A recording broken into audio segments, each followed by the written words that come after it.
Eskimo Land, Magical Animal Stories. Written by Renee Courdert, narrated by Iain O'Connor. The journey to Eskimo Land. The big easy chair was drawn up before the fire, its hospitable arms extended to embrace a father with a little boy on one knee and a little girl on the other. It was storytelling time. "Well," said father, "where shall we travel tonight?" The glowing embers showed two eager little faces. "Take us to Eskimo Land," they said, so the father settled deeper down into the cozy chair and stretched out his long legs. "Very well, to Eskimo Land we shall go. I will take you inside a casca and let the Eskimos tell you their own stories. But before we go there, I must explain to you that in every Eskimo village there is one house called a casca. Now, this casca is the place where they all go to pass the long, dark hours of winter with song and story.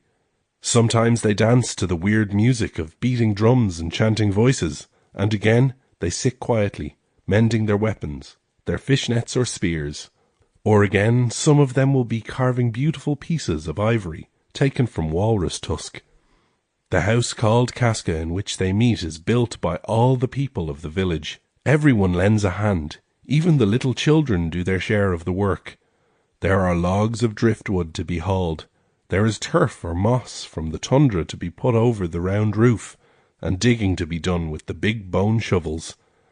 So they all help to build the place in which they spend so much of their time.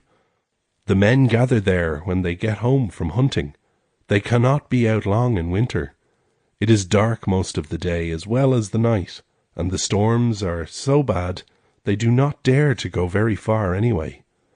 The women bring their sewing too, which they do with thread made from dried sinews from the leg of the caribou or from the white whale, which the old women patiently pull apart into long threads. "Now," said father, "shut your eyes tight, and we will put on our invisible caps and go to Eskimo Land, right inside a casca to see what is happening there this cold winter night." So the little boy and girl shut their eyes and clung tightly to father's hand, while he counted very slowly. 1, 2, 3. "Stoop over," said father, "and creep on your hands and knees, for to get into the casca we have to go through a long, low, tunnel-like entrance, until we come to a hole right over our heads. Here we are. I will give you a push. Jump up now." And they popped right through a hole into the middle of the floor of a big room. Isn't that a funny way to get into a house? They were in the casca at last.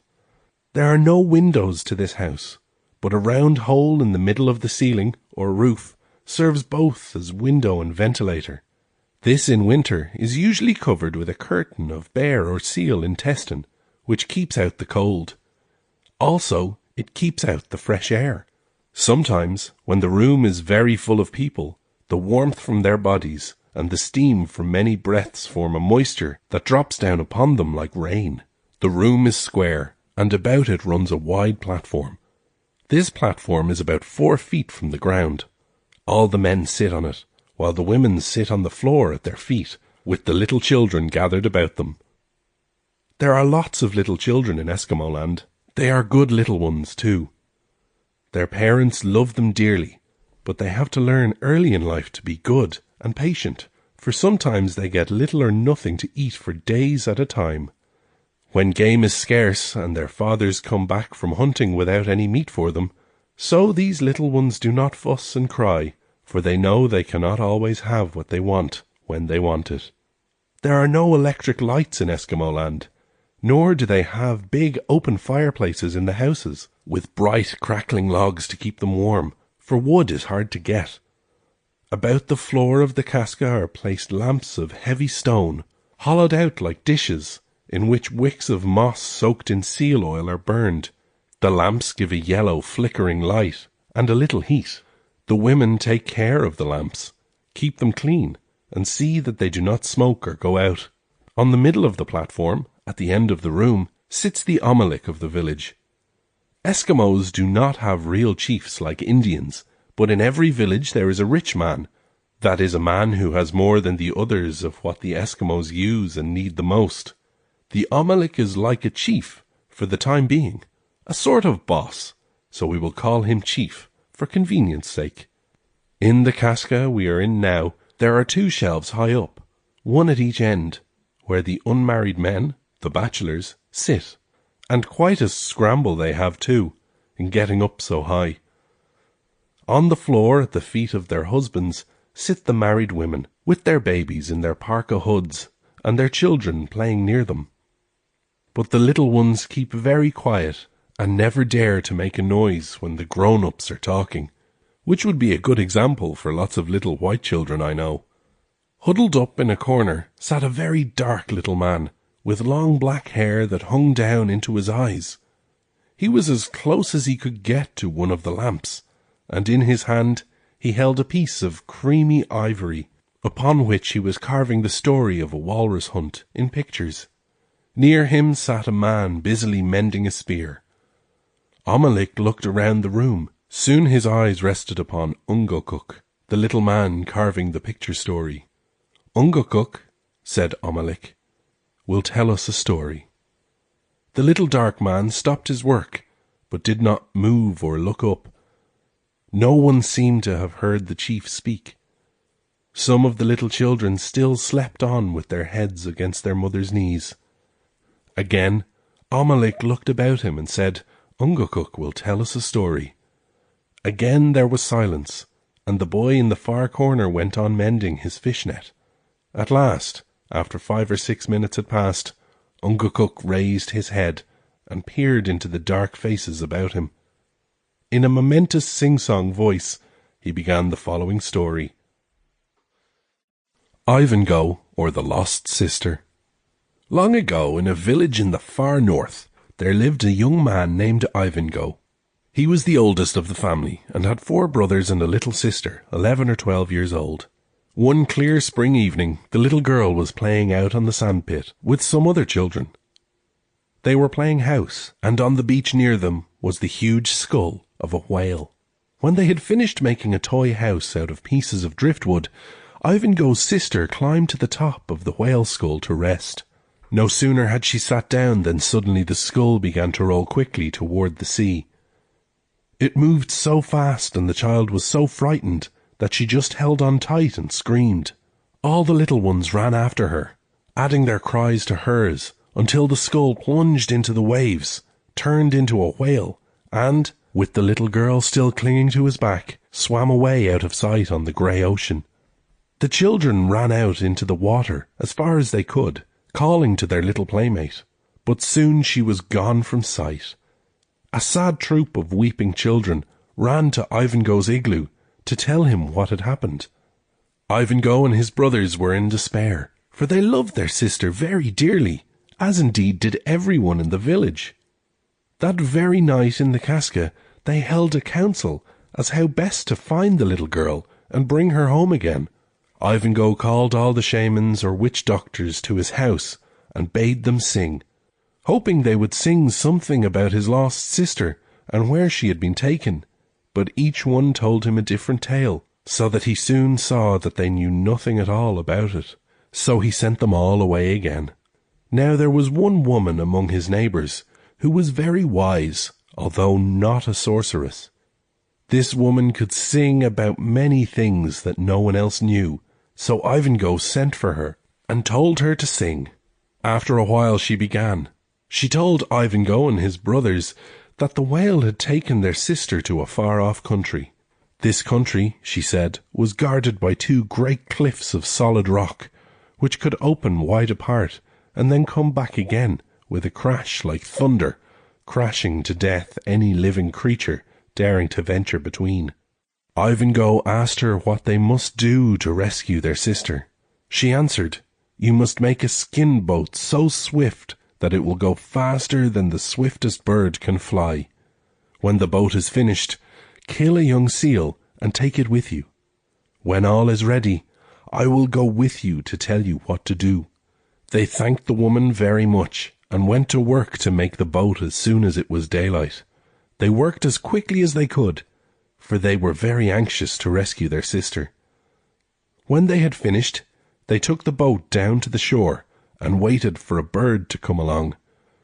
Presently, they saw a beautiful grey gull with a white breast sailing gracefully through the sky.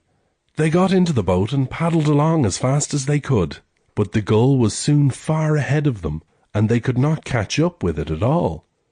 This was a dreadful disappointment, for it meant a long delay.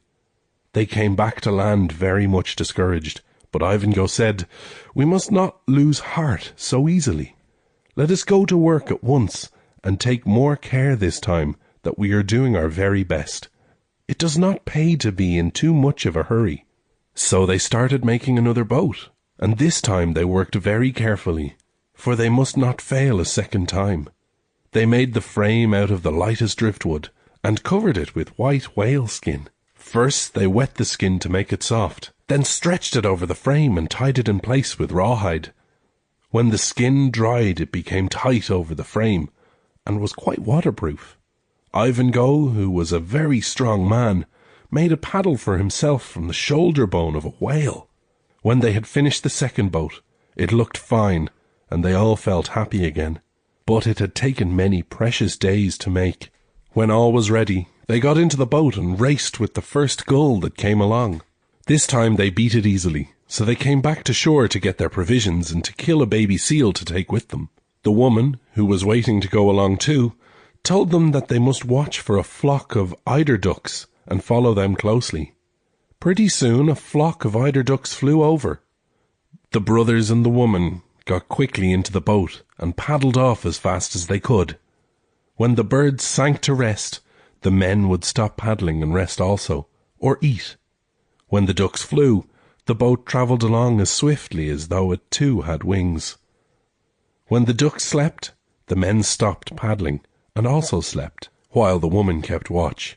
When the birds rose again to fly, the woman would awaken the men and take her turn at sleeping. They travelled this way for many days and nights, until at last they could hear a faint rumbling noise, like distant thunder. The sound lent renewed strength to Ivango's mighty paddle.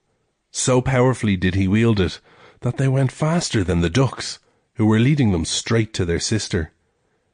Nearer and nearer they came to the strange sound, and louder it grew, until it seemed as though mountains of rock were being hurled together by the hands of some mighty giant. Soon they could see two great cliffs drawing swiftly together through the ocean. They met with a mighty crash that seemed to shake the sea and sky. Ivango had trouble in keeping the boat upright, so high were the waves made by the rocks when they came together. As the boat came nearer, the cliffs slowly drew apart, and some sea parrots and seals tried to pass through the opening, but the rocks rushed together, and the birds and seals were caught and crushed to death. Ivango felt his heart fail within him. Could they ever pass through alive? Or must they all be crushed like the animals and birds? It did not seem possible that they could ever reach the other side of the cliffs. Oh, if they only might fly over in the sky like the ducks were doing. Then they would be safe. Ivango, however, had not time to think about it. He must act quickly, or the ducks soon would be out of sight, and then they would have no one to show them the way to their sister.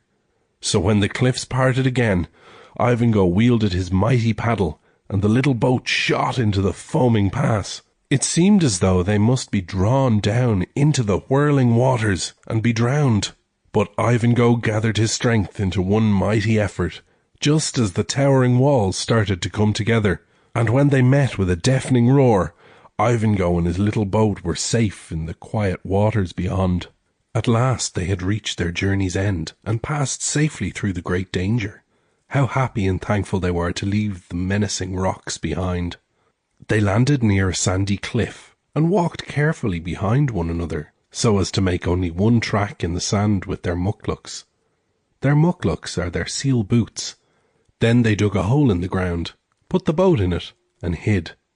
The next day, while Ivango was peeping out of the hole, he saw a man walking toward the cliff from the opposite direction from which they had come.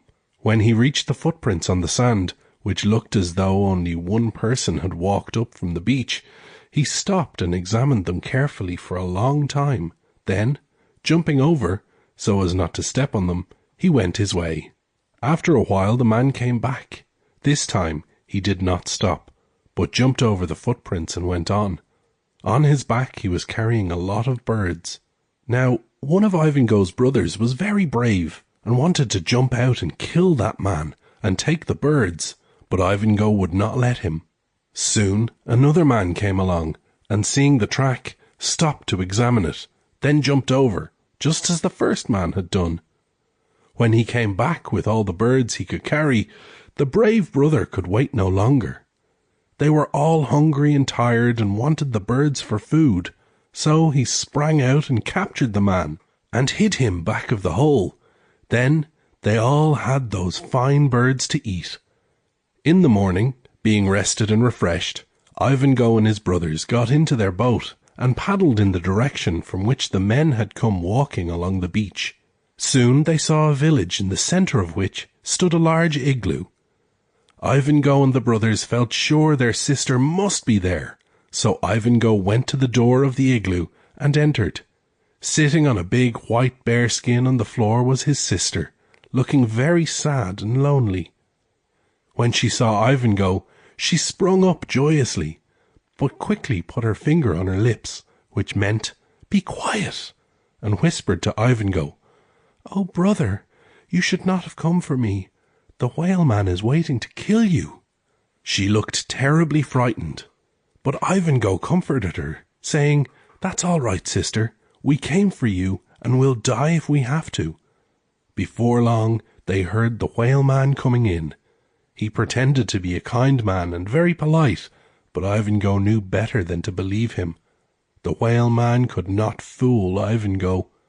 After a little while, the whaleman told Ivango to fetch his brothers to eat supper with them, and the brothers came.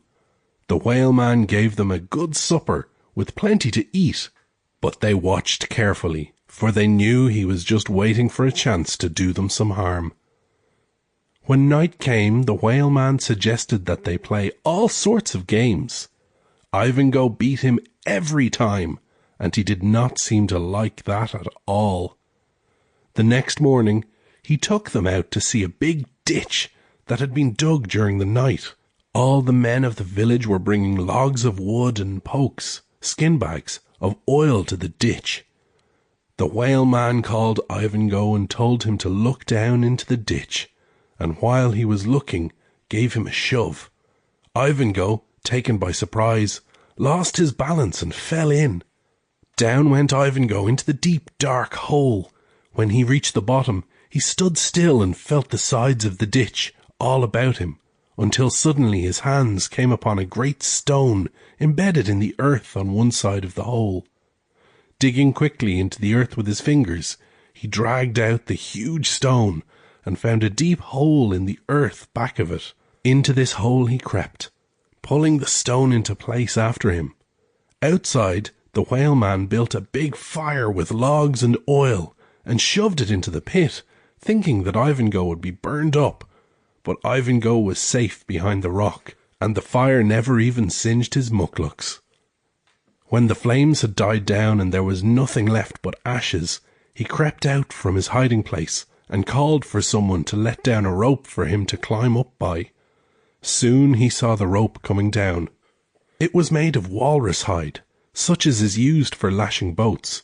Ivango took hold of the end of the rope, and his brothers pulled him out.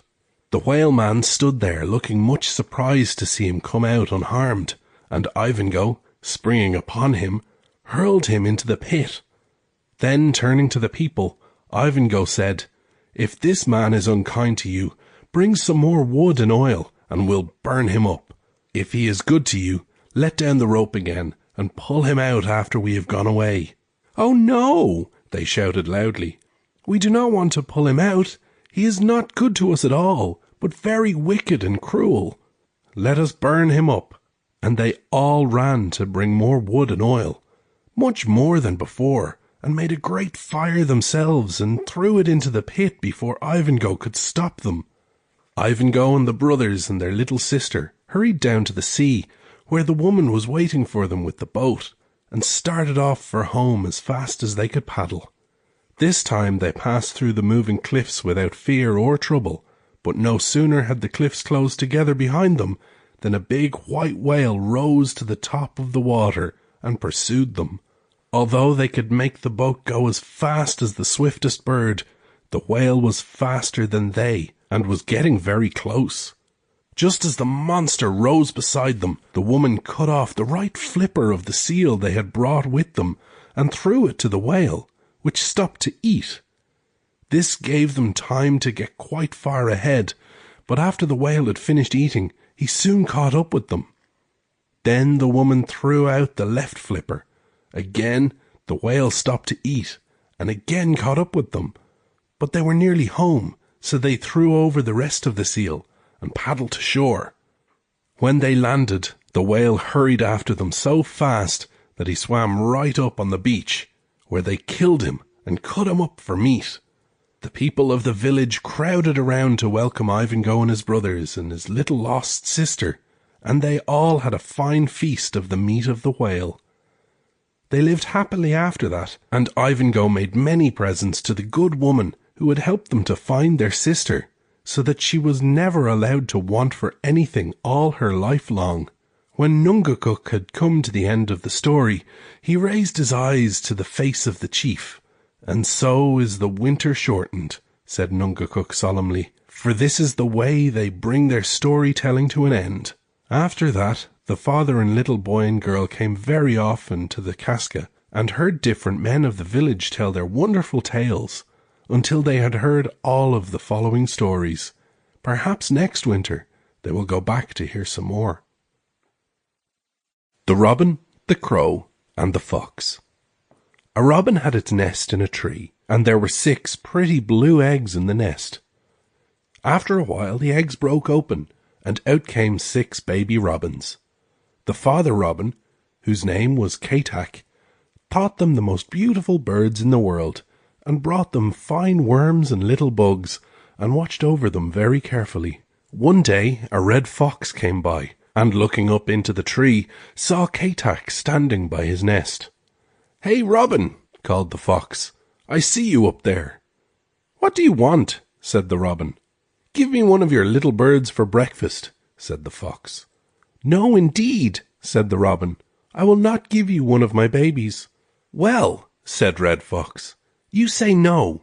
If you don't drop down one to me this minute, I will take them all." "You cannot get them," said the robin. "Indeed I can," said Red Fox. "I have an axe, and with my axe I will cut that tree down and then eat up all your little robins." When the robin heard that, he was terribly frightened. Then, rather than lose all his babies, he took one of them in his beak and dropped it down to the fox, who grabbed the little bird and ran away. After that, Red Fox came back twice and did as before, the poor father robin being afraid to refuse to do what was asked. Trembling with fright and very sad, the poor bird looked about for someone to help him. The only living thing in sight was a crow flying by, and he called him for help. The crow flew down into the tree and said, "What is it you want?" Then the robin told him all about the wicked Red Fox, and how there were only 3 baby robins left, and that he feared the fox would get them all. The crow laughed. "Ha ha! Red Fox thinks he is smart, but he is really foolish. He fooled you, though. He really has no axe, and he could not cut down this tree. When he comes again, you say to him, 'I will give you no more of my baby birds. You have no axe.' If he says, 'Who told you that?' you can say, 'Crow told me.'" And the crow flew away. The next day Red Fox came back to the tree and demanded a little bird for his breakfast. "No, no, Mr. Red Fox," said the robin. "No little bird any more for you out of my nest." "You had better give me one quick," said the fox, "or I will chop the tree right down and eat them all." But the robin felt very safe and saucy now, so he sang a little song and said, "No, you won't chop down this tree because you haven't any axe, and you are not as smart as you think you are, only foolish." "Who told you all that stuff?" asked the fox angrily. The robin sang another teasing song, then said, "Crow told me all that, about the axe and the foolish and everything. So you had better get away, for you get no more of my babies." Then the red fox was very angry indeed, and went off swearing he would get even with the crow for depriving him of the tender baby robins for breakfast, and calling him foolish. He vowed he would find that crow and kill him. Pretty soon the summer had passed, and winter with its short dark days had come. One cold, stormy morning, Red Fox was walking about, wondering how he could catch that crow. After thinking about it for a long time, he said, "I know what I'll do." So he lay down in the snow and played dead, for he knew that crows like to pick at dead animals. After a while the crow came flying about, looking for food. He spied the red fox lying there, and slowly flew down nearby. At first he was afraid the fox was not really dead, but the fox lay very still. Then the crow touched the fox a little with his beak. The fox did not move, and then the crow grew bolder. "He is really dead," said the crow, "and I will go around and have a look at his eyes." He walked around the fox and started to peck his eyes, but then when he came near the head, Red Fox opened his big mouth and snapped the crow in it, tight as a trap. Crow thought he would die of fright before the fox got a chance to eat him. He was so scared, but Fox started up the mountain with Crow in his mouth. Then Crow gathered his wits together, in spite of his terror, and tried to think of some way he could get out of Red Fox's mouth. "If I can only make him open his mouth to talk," thought Crow, "then I can get out." So he said, "Oh, Fox, I know you're going to eat me, but I pray you tell me one thing before I die. Which way is the wind blowing?" "West wind," said the fox, and opened his mouth very wide to say west. Out flew Mr. Crow as fast as he could, much to the surprise of Red Fox. As he flew away, the crow lingered a little over the head of Red Fox. "Ha, ha, Mr. Fox," laughed he. "Ha, ha, I saved myself from your mouth. You cannot fool me. No animal can fool me." Then he flew off, flapping his wings and laughing. "Ha, ha." Red Fox slunk away with his tail dragging on the ground. He was very much ashamed of how the crow had fooled him twice, and he did not like to be beaten, for he and Crow are considered the two smartest animals at trickery and deceit, but no one can beat the crow. The Proud Mouse. There was once a mouse who thought a great deal of himself, and was always longing for a chance to do something which would show how great he was. One night, while he was asleep in a corner of a casca under the shelf, he was startled by a strange noise, and woke up with a jump. He looked about him, but could see nothing. Then he crept very quietly toward the door, and there he saw a great fire burning. "Now I am going to be burned up," said the mouse. "What shall I do to save myself?" The fire was growing bigger and brighter every minute, and in despair he gave up all hope of getting out of the door, for he could never pass through those terrible flames. He sat down and began to think what he had better do. "Well," he thought, "I will burn up if I stay in here, so I might as well try to get out. If the fire burns me while I am getting out, I can't help it." Then he made a dash through the flames to the door. He was soon out, but he was much surprised that he did not feel burned at all. He looked himself over very carefully, but his fur was not even singed. "Now I know that I am very great indeed, because fire does not burn me," said the mouse, and he walked about proudly whisking his little tail and thinking how great he was. Then he looked back at the casca and saw that there was really no fire at all. What he had taken for fire was just the sunshine at the door. The proud mouse felt very much ashamed and said, "What a poor fool I am! What can I do now to show that I am really great?" He looked about for a long time. At last he said, "I know what I shall do. I shall jump over that high bank." So he started to walk to the bank, and when he got there, he looked up and it seemed very high indeed. "If I jump over this bank," said he, "I shall be great." He ran and then sprang as high as he could into the air and came down on top of the bank. "Surely I am great now, since I can jump so high." When he looked back, he saw that the bank was not high at all, only a little heap of sand. "Shame on me," groaned the mouse. "Now I must do something this time.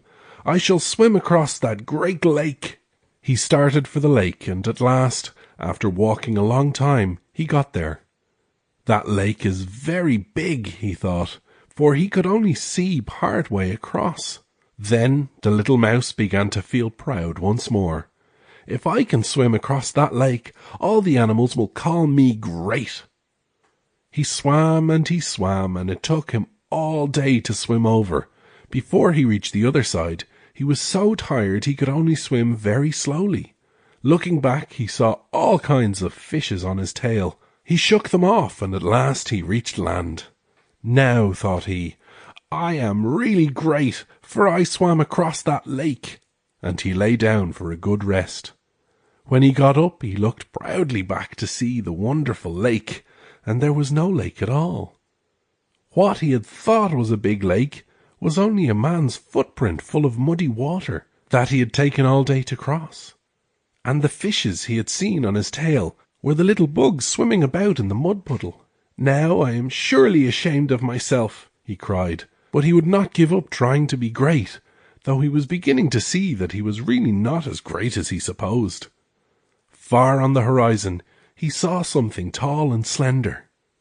"I must go cut down that pole that reaches from earth to the sky," said he, and off he started for the pole. When he reached it, he walked all around the pole, looking up, but he could not see the top.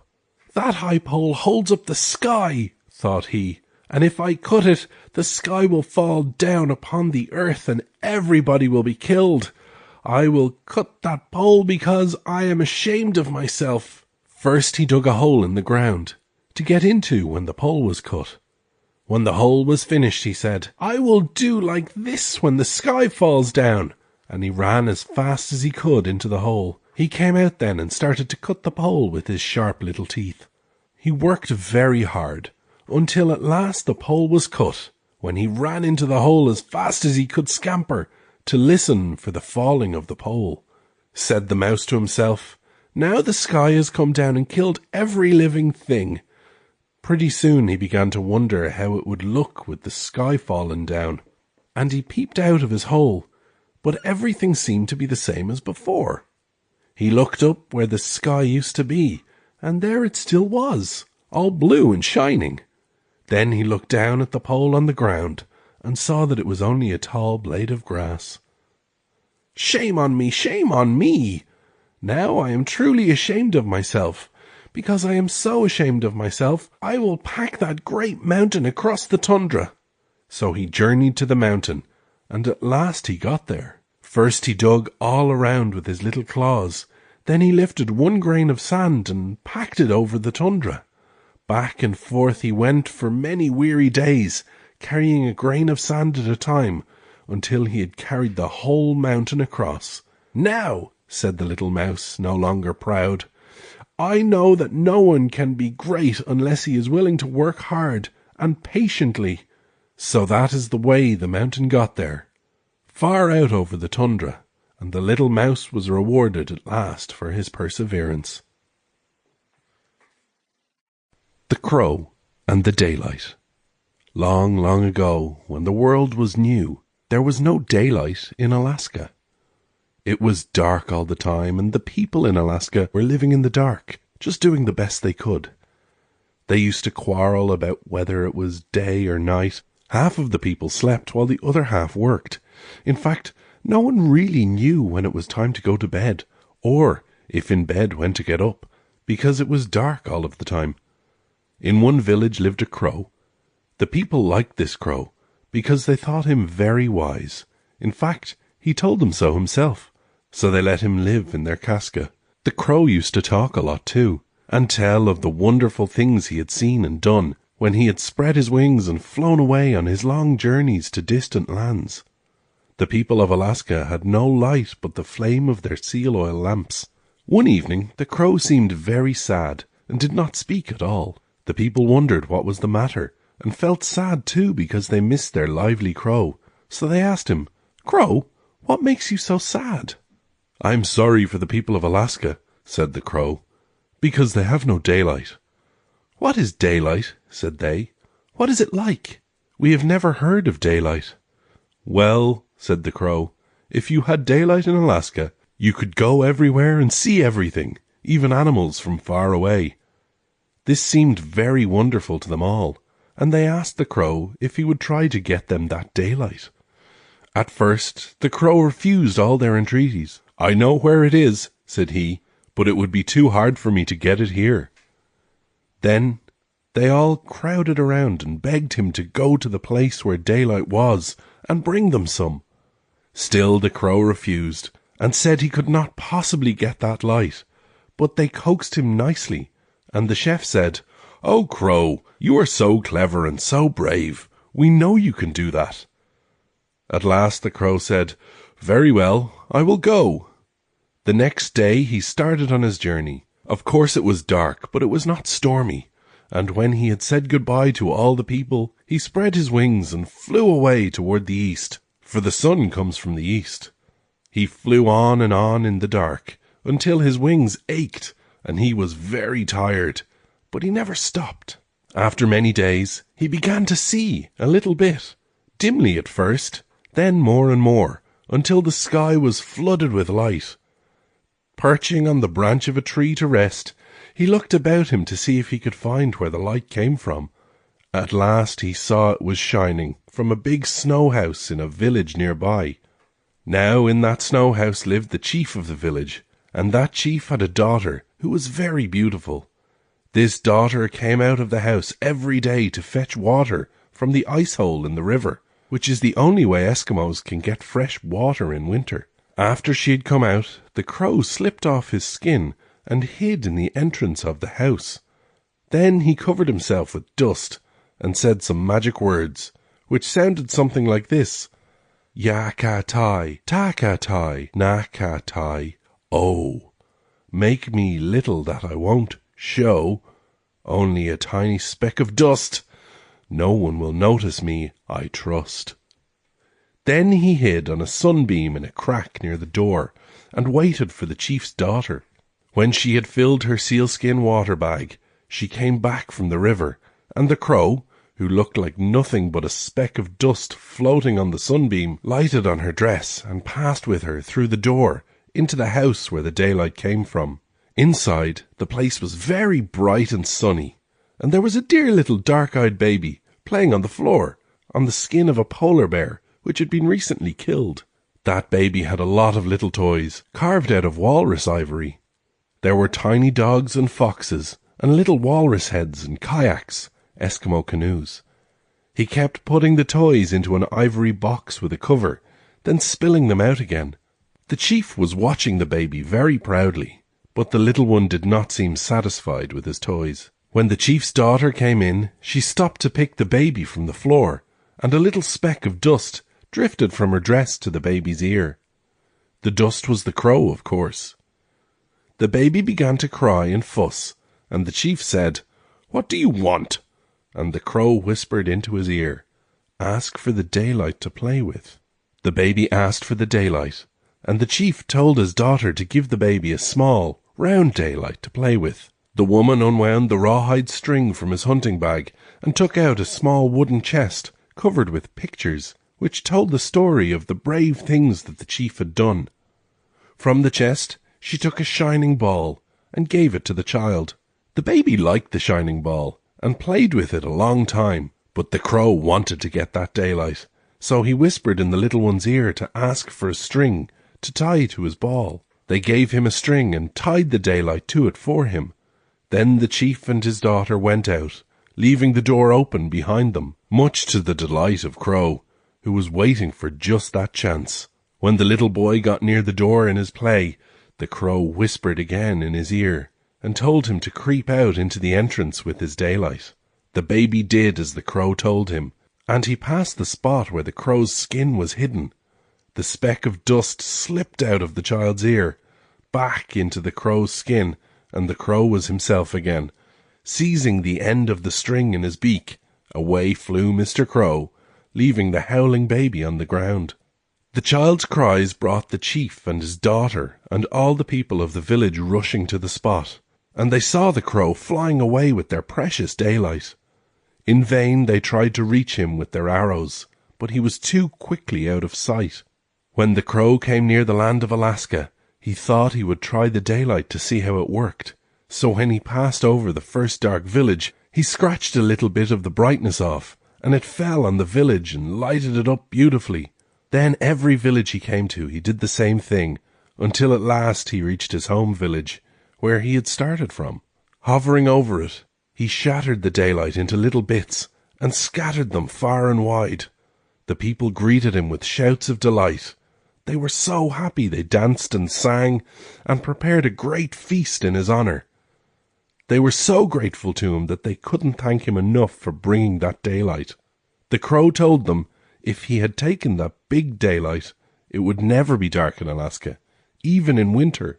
But he said that the big daylight would have been too heavy for him to carry. The people have always been thankful to the crow since then, and never tried to kill him. The Orphan Boy. Long ago, in a big village on Shimmering Inlet, lived a chief who had one child, a daughter. The chief's brother died and left a little boy without anyone to take care of him, so the chief took the boy to live with them. The boy and girl were cousins, and they had very happy times playing together. One day they had been out making snowballs and stopped to shake the snow off their parkas before coming into the house. The Eskimo parka is a sort of midi blouse with a hood attached to it. In winter, these parkas are usually made of reindeer skin, with a big ruff of fur around the edge of the hood to protect the face.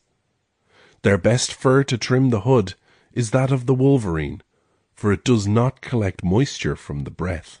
The children stamped their feet and brushed the snow from each other with small flat ivory sticks shaped for that purpose. In doing this, the boy broke the beautiful string of beads which the girl wore around her neck. Now these were very precious beads, and the boy was afraid of his uncle and did not like to tell what he had done. But he bravely took his little cousin by the hand and went into the house trembling with fear. Walking up to the chief, he said, "Uncle, I am sorry, but I broke the precious beads." His uncle was furious.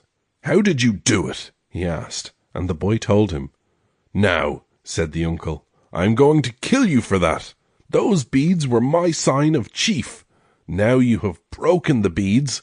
The people will say I am no longer chief, and will make someone else chief instead of me. You will have to die." He took the boy out of the house and led him to the casca. There were many people in the casca, but he drove them all out. Then he took off the little boy's clothes and went away, leaving him all alone to die of cold and hunger. That cruel uncle closed the door, putting heavy pieces of wood against it, so that the little fellow could not push it open, and then went up to the top of the casca, where he took the skin cover off from around the window hole to let the cold air in. After that he went away. When left alone in the cold without any clothes on, the little fellow started to run quickly around and around on the floor to keep warm. Now in that village lived a man and wife who were very sad because they had no children of their own.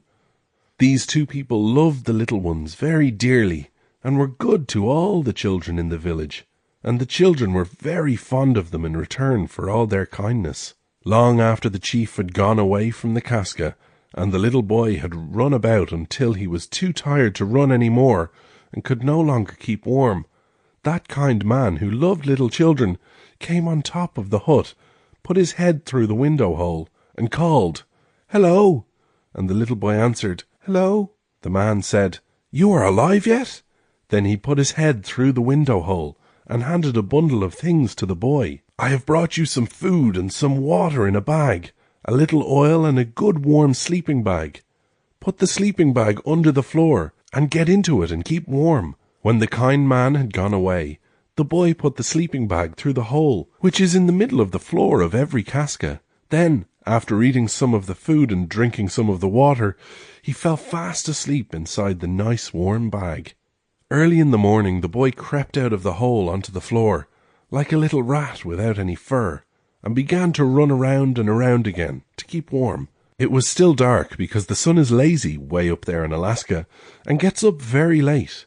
It was cold too, icy cold. With the first rays of daylight came the uncle's footsteps on top of the casca, then the surprised and angry face peering down at the boy through the window hole. Now the chief had come up there, expecting to find his nephew frozen stiff, and was not at all pleased to see him skipping around, all bare and so lively. It made him more angry than ever, and he called down in a big, fierce voice, "You are alive yet?" as though he could not believe his own eyes. The boy looked up without a word and kept on running. Then the uncle called him all kinds of names and said, "You try to keep alive as hard as you can. This is the last day for you. I'll fix you." Then he went away. The boy crept back into his warm bag. When it was getting dark again, he heard someone at the window hole calling, "Hello." The boy answered, "Hello." Then the kind man said, "Listen, your uncle is determined to kill you. He sent for the shaman and told him that he must kill you tonight. I cannot save you this time, for the shaman is more powerful than I. You must try your best to save yourself." So saying, the kind man went away. It was night, dark, quiet and cold. The little boy stood shivering and wondered what was going to happen to him. Suddenly he heard a sound, a strange rustling sound. He was terrified and thought of what the kind man had told him about the shaman, who was very powerful and knew all kinds of magic. The strange sound came nearer, and he could see by a light at the door that a big snake was coming near to him. Now, while there is a kind of water serpent in one part of the north, there are no real snakes in Alaska. So the boy had never seen one, and did not know what it was. The big snake hissed at him and said, "I will eat you up." The boy was terribly frightened, but he was a little brave fellow, so he answered, "All right, I am ready." All the time he was looking desperately about for a weapon of some sort, but the only thing he saw was the skin of the flipper of a seal. This he pulled quickly onto his right hand, which it fitted like a glove. "Come on, snake, and eat me up," said he. The big snake opened his mouth very wide, and quickly the boy thrust his hand with the seal claws on it down the snake's long throat and pulled out the snake's stomach. Such an angry hissing as there was. Then the snake glided away very fast. Early in the morning, knowing that his uncle would come to see if the shaman had killed him, the boy got out of his bag and started to run around on the floor to keep warm. Soon the uncle climbed to the top of the casca and peered down through the window hole to see if the boy was there. When he saw his nephew running about, he was more angry than ever and called down in a loud voice, "Try as hard as you can to live. I will kill you." Then the boy heard the footsteps going away over the snow and crept back into the sleeping bag. When it began to be dark, someone crept up to the window hole and said, "Hello." It was the kind man, and happy indeed was the poor little boy to hear the voice of his friend. The man was very much surprised to hear the boy's answering, "Hello," and very much pleased, and said, "Last night the wicked shaman transformed himself into a snake and went out. In the morning he came crawling back without his stomach and died. You killed that shaman, I am sure. Now tonight your uncle sent for the very highest shaman of all, and told him he must kill you himself. I am afraid he will succeed this time with his great magic. You must try your very best to save yourself anyway." Leaving some food and water, the kind man went away, and the boy, shivering with cold and fright, crept back into his bag. Pretty soon he heard a great noise by the door, and there was a bigger snake than before, a real monster this time. My, how scared that poor little boy was. He looked about for a weapon to fight the snake with, but there was none. Nearer and nearer came the horrible creature, with his mouth wide open. Then the boy's eyes fell upon the big stone lamp. It was very heavy, but he took it in his hands and went right up to the snake. "If you were going to eat me, snake," he said, Open your mouth as wide as you can, and swallow me quick." The snake hissed loudly, and opened his mouth very wide, and the boy threw the lamp right down the monster's throat. When the snake had swallowed the lamp, he thought it was the boy and went out. After that, the boy got into the bag as before, and slept until morning. As soon as it was daylight, the chief came to see if the shaman had obeyed his command. He looked down through the window, and saw the boy standing there, looking up at him. He surely was surprised. "How dare you be alive?" said he. "This is the last day for you anyway. If that shaman can't kill you, I will do it myself." Long after his uncle had gone, when it began to be dark, someone came to the window hole and shouted, "Hello!" It was his friend, and how happy it made the little boy to hear that kind voice. "I am thankful that you are alive," said the voice. "When the shaman came back last night, he said he had something heavy inside of him, and this morning he was dead. I am sure you killed the wicked shaman, but I fear you will be dead tomorrow yourself. Your uncle has told every man to try to kill you, but I bought you a little spear, and a bow, and a crown, also a warm parka and some oil. When you put on your clothes, take some of this oil and grease yourself all over. Then take some coals from one of the lamps and blacken your face. When you have done this, sit still until your uncle calls for you, then go out." After saying this and giving him the things, the man went away, and the boy was alone again. But this time he felt more hopeful, for did he not have a spear and a bow? And had he not a nice warm parka to put on? Then, too, he was going to get out. Anything was better than staying there alone in the dark and cold. In the morning, the boy got up and put on his clothes, which fit as though made for him, and which felt so good and warm after having no clothes at all for such a long time. He tried the little bow, and that was just the right size for him too. When he had blackened his face and put on the little crown, he sat down to wait for the chief. He did not have long to wait. Pretty soon he heard the crunch, crunch of footsteps coming over the snow, then the cruel voice of his uncle calling him to come out. Now the little fellow knew that he was going through that door to be killed, but he took his spear and his bow and went out as bravely as any man. When he got outside, he saw his uncle standing by the door with a big spear, and a crowd of people armed with spears and bows, all wanting to kill one little boy. As soon as they saw him, they raised a great howl, and hurled their spears at him, and shot their arrows, but the weapons struck the oily surface of his parka, and glanced aside without harming him at all. Then the boy hurled his spear at his uncle with all his might. It struck deep into his flesh, and the wicked man went off, howling like a dog, and never came back, for which everyone was sincerely thankful. After that the boy heard someone calling, and looking up, he saw the kind man and his wife standing on the roof of their igloo, and they were shouting, "Let us make him chief! Let us make him chief!" Then the people who wanted to kill him when the wicked uncle was there shouted, "He will be our chief now! He will be our chief!" So the boy became chief, and went to live with the kind man and his wife, and took them for his parents, and was good to them, just as they had been good to him when he was in trouble.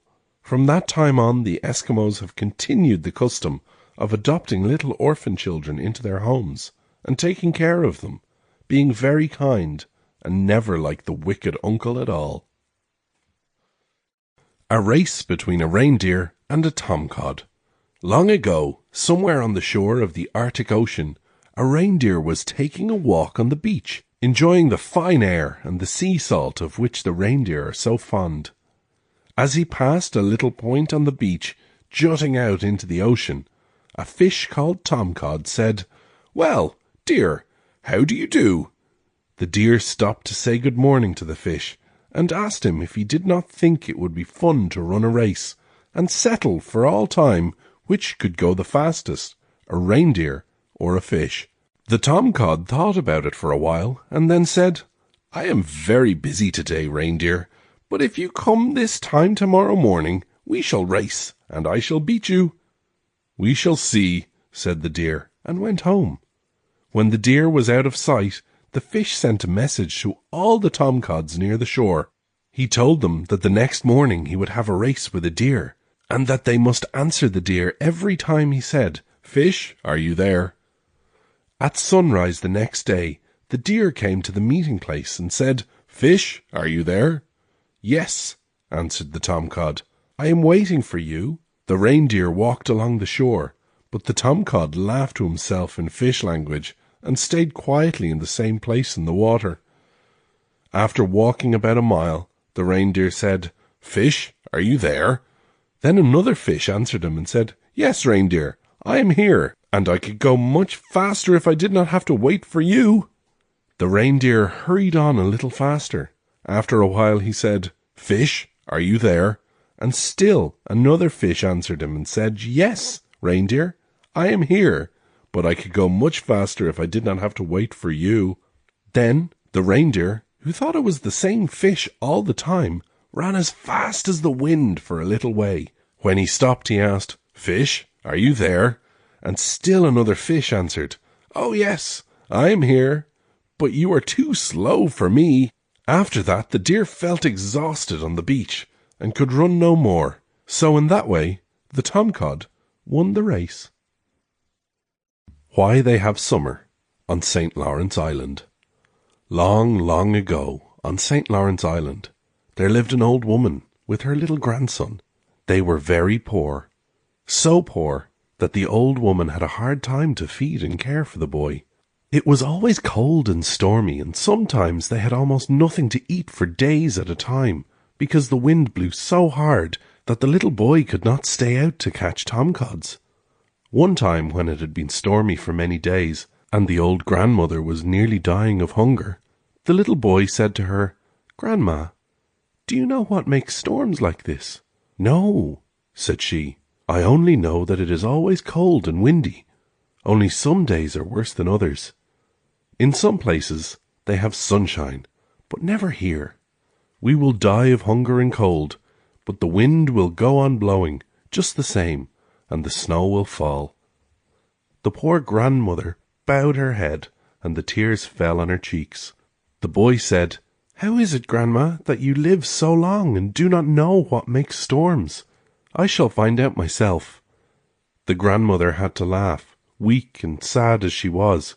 "Why? How can you find out such things? You are only a little boy."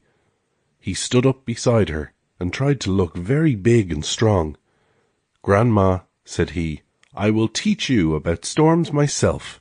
Even if I am only a little boy, I will find out how to stop these storms." Then he asked her to mend his mucklucks and his mittens, and to be sure there were no holes in his parka, for he was going out. The old woman said no at first, and begged him not to go, but seeing how determined he was, she let him have his way, and got his things ready as he had asked her to do. When she had finished, the little fellow put the parka over his head, and with his high fur mucklucks and good mittens, he was well protected from the wind. Outside the igloo, he stopped to watch the storm, and which way the snow was drifting. After studying it for a while, he said to himself, "I know now where the storm comes from," and putting his head down, he took a long breath and started to walk against the wind, which was so strong that it took him a long time to make any progress at all. The snow was thick and caused him to stop every few steps and turn his back to the wind, to rest and get his breath. At last, when he began to despair of getting any farther, he saw something big and dark moving through the snow. It was a man, a very big man. He had on a fine parka with a big band of wolverine fur about the hood that stood out from his face like the rays of the sun. Only the little boy had never seen the sun, so he never thought of that. Luckily the man had his back to the boy, and of course could not hear him in such a howling wind. Back and forth the man walked in the snow, intent upon his work and not looking about him at all. The boy watched him closely and saw that he had a spear and a big shovel made from the shoulder bone of a whale. First the man would break up a lot of snow with the spear, then he would scoop it up with the shovel, and with a great shout fling the snow wildly about in every direction. He seemed to be singing some kind of wild song, and as he waved his shovel high in the air, the snow flew thick and fast, whirling away in the great blast of wind made by the fanning of the shovel. The boy listened for the words of the song. They sounded something like this. Whir away, away, blow, fill the day with flying snow. Here you go, there you go, blow, blow, blow. At the last blow he would give a great shout and whirl around so fast and fling the snow so hard that he would almost lose his balance and fall over on the ground. How do you think the boy felt when he realized that he had all unexpectedly come upon the storm man himself? He was so excited he forgot to feel cold or tired, and began to wonder what he could do. He, a little boy, as his dear old grandmother had so rightly said, to stop the storm man from making any more storms. The man was very big and fierce and strong, and he himself was so little, and had had so little to eat for a long time, that he was not strong at all. Watching the storm man, he noticed that every time he got through chopping a lot of snow, he would drop the spear behind him and stood to pick up the shovel. So, waiting until the man was entirely absorbed in his shovel and his song, the little boy grabbed the big spear and scampered off across the snow for dear life. My, how heavy that spear did feel, and how the boy did run! For in spite of his burden, he was so sure the snowman was after him that fear lent wings to his feet, and he fairly flew over the snow towards his grandmother's little house. Safely he reached the door, and fell breathless on the floor behind his grandmother, with the spear in his hand. Almost at his heels, he heard the storm man shouting behind him, "Give me my spear! Give me my spear!" The old woman roused herself, opened her eyes, and saw the boy. "My son," said she, "if you have anything belonging to that man, give it to him, or he will kill us." "Grandmother, dear grandmother, don't make me give back the spear, for this is the storm man, and if I give it back now, he will make a terrible big storm, and we shall die anyhow. If I keep it, he cannot make the storms." Then the man shouted louder than ever, "If you do not give me back my spear, the sky will fall on you. You will be killed, and everyone on St. Lawrence Island will die too. But if you give it back right away, it will be summer when you wake up tomorrow morning. The sun will be shining, and the salmon berries will be ripening all about the house. Then go down to the river and set your nets, and they will quickly be full of fine salmon. Hurry, hurry! Give me my spear." The grandmother again said, "Boy, give that man his spear." The little boy was very angry because he did not believe the storm man and thought they would be killed anyway. But he did not dare disobey his grandmother, so he took the spear to the fireplace and stuck the point against the stone lamp to make it dull. When he had finished, he threw it out of the window hole and called, "There is your spear. I know you are the storm man." The storm man only laughed and said, "Connu has sharpened my spear." Now, Connu was the boy's name. After that, the grandmother and the boy heard the howling song of the storm man grow fainter and fainter in the distance, until they both fell asleep to its soothing sound. Early in the morning, the boy was awakened by a strange dazzling light in his eyes. It was the sun. True to his word, the storm man had let the summer come. Outside it was warm. Sunshine was everywhere, making everything look bright and beautiful. The ground about the house was thick with ripening salmon berries, and the sky was blue, with little white puffy clouds floating over it. Connu took his nets down to the river, and saw the salmon swimming lazily about. His heart was full of joy, for he knew the storm man had kept his word. This was summer, and they need not be hungry and cold any more. The Lost Son. Long ago, in a village on the Arctic coast of Alaska, there lived a man and his wife, with their only son. The boy was clever and brave, and a good hunter. Every spring he went out with his harpoon and killed a whale, but he did not worship the whales as his father did. The father thought the whales had great power, and he used to pray to them. One winter, while the young man was out hunting, the ice broke and drifted away from land, leaving him on the ice floe with a great expanse of shining sea between himself and the shore. There was no way for him to reach land, and to make matters worse, a storm arose, and the wind blew and howled, and the waves grew so big that they looked like mountains. Pretty soon the ice was all broken up, so that he found himself on a very small, high iceberg. He had scarcely room to turn around, and all night long he clung there, cramped up and cold. When daylight came again and he saw he was all alone on a little piece of ice, floating on a big black ocean without even a glimpse of land to cheer him, he fell into deep despair. Very miserably he waited there, looking out over the sea, until night began to fall once more. Then he could bear it no longer. Taking his hunting knife from its sheath, he made ready to kill himself. As he raised the knife, a hand from above seized his hand, and a great voice spoke in his heart, saying, "You must not do that. It is wrong." On hearing this, he dropped his knife in the water, and suddenly he felt himself being drawn up swiftly through the air. When he recovered his breath and looked about him, he was in heaven. It was very light, and he was not cold or sad any more. While he stood there enjoying the balmy air and warm sunshine, a kind man came along and took him to his home, where he was as well fed and treated as by a loving father. Now his own father and mother were in great distress, and secretly knew how to live without him. The neighbours were sorry for them, and everyone in the village spoke kindly of the young man, whom they looked upon as lost forever. At the far end of the village, in a tiny hut, there lived an old woman with her little granddaughter. One day the little girl said, "Grandma, I wish I might bring back that young man." "Indeed, my dear, I wish so too," answered the old woman. "But how could one little girl do what all the wise people in the village have not been able to accomplish?" But the little girl kept on thinking about it, and wishing she could bring the young man back to his unhappy parents, until at last she could think of nothing else, and could neither eat nor sleep for thinking of it.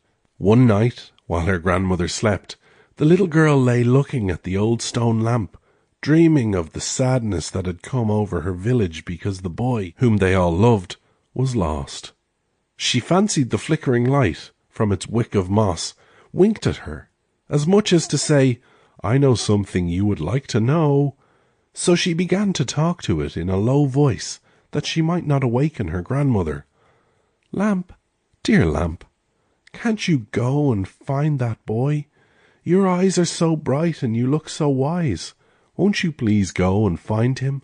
She sat up on her little heels, with her hands clasped, speaking eagerly. The old grandmother stirred uneasily among her bare skin on the floor. The lamp twinkled and flickered, then, trembling a little, began to hop, with short quick hops at first, then higher and higher, until at last, waving a brief goodbye to her, the little lamp shot right out through the hole that is in the roof of every Eskimo house, and went straight up to heaven to get the young man and bring him home. "Oh, grandmother," cried the little girl, "our lamp has gone after him." The grandmother shivered, for without the lamp which supplied the heat and light, she felt cold. Drawing the little girl down beside her, she snuggled under the big fur rugs and went to sleep. When the lamp reached heaven, it went straight to the house where the young man was. It hopped so quickly through the ventilator into the house that some of the oil spilled out onto the floor.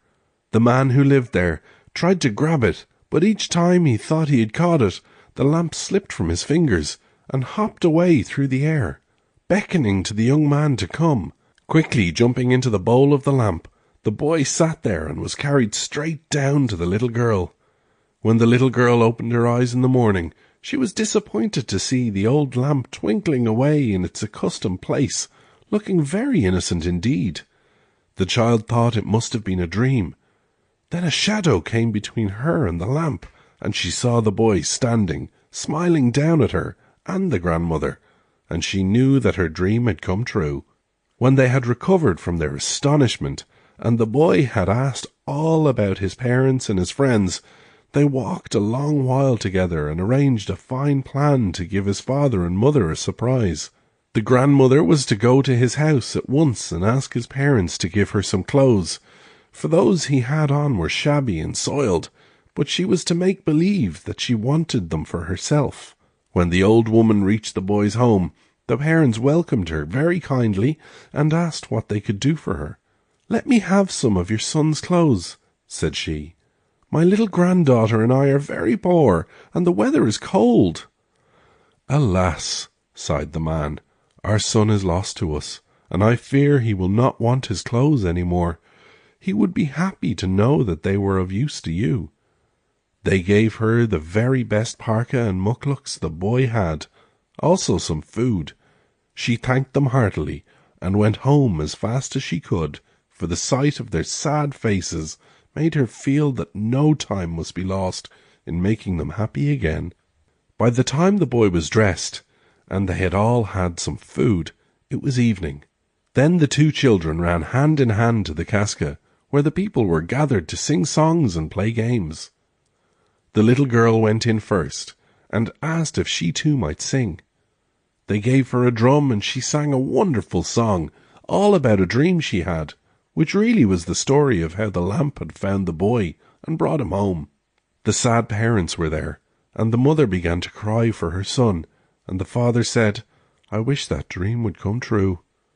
Just as he said this, the boy gave a shout and rushed into the room. You can imagine how surprised they all were, and how happy too. Then the little girl slipped quietly out and went home with a shining face. "Grandmother," said she, "I can sleep well tonight, for I know everybody is glad again." The next day the boy came to the grandmother and asked her and her granddaughter to come and live at his home with his father and mother. They went with him, and after that they were always happy and comfortable, for the boy became a famous hunter and kept them all supplied with good things to eat and plenty of fur skins to keep them warm. The little girl grew big, and the old grandmother bossed them all. Grandmothers always do in Eskimo Land. The Crow and the Owl.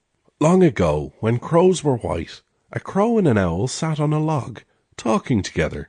The crow said he did not like his colour, and the owl said, "I wish I had some pretty spots on my back." "So do I," said the crow. "Let us paint each other with black oil from the lamp." "To-wit-to-woo," said the owl. "What fun that would be!" Now when a clay lamp gets old, there is a lot of thick black oil in the bottom of it. The Eskimos make chewing gum out of this oil. The crow took one of the owl's feathers, dipped it into the oil, and painted beautiful black spots all over the owl's body. He did it very well, and made the owl look fine.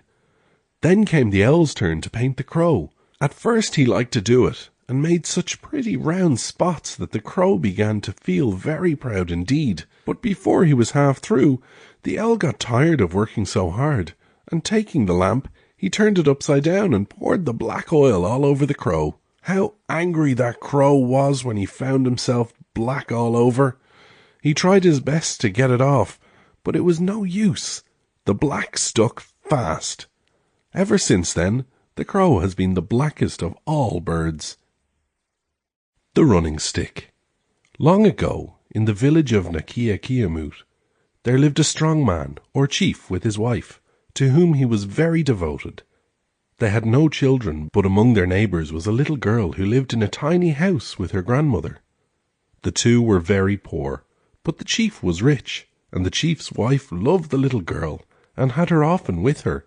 Indeed, the child used to come every day to fetch water for the chief's wife from the watering hole through the ice in the river nearby. One day the man went off hunting, and when he came back with a fine fat seal for their food, his wife was gone. He called and called her, but she did not answer. Then he went to all his neighbours, seeking her, but no one had seen her, and no trace of her could he find anywhere. There was not even a footprint to show in which direction she had gone. The poor man was nearly crazy with grief and anger, for he felt sure someone must have taken his wife away from him. He became fierce and sullen, brooding over his troubles and loneliness, and would speak to no one. In fact, no one dared to come near him for fear of being killed. All day long he would sit out in front of his house with his big bow and quiver full of arrows, watching, and at night he did not sleep, nor could he eat. One day The old grandmother said to the little girl, "I am sorry for that poor man. He is so unhappy. You go to him and ask him to come and eat with us. His wife loved you. He will not hurt you. Try to bring him back with you." Very timidly the little girl obeyed, for in her heart she was afraid to go. When she got near the chief's house, she stopped and felt like turning back, for he sat there looking so fierce and gloomy that she was frightened. But when he saw the child standing there, he motioned to her to come. Then she felt no longer afraid, but went and sat beside him, and told him what her grandmother had said. The chief answered nothing, but when she slipped her little hand in his, he got up and went with her to her home, where the old woman had already cooked him a fine supper of reindeer meat. The poor man had not eaten for so long that he was starving, and when he had finished all the meat the old woman had, he sent the little girl to his own house to get some more.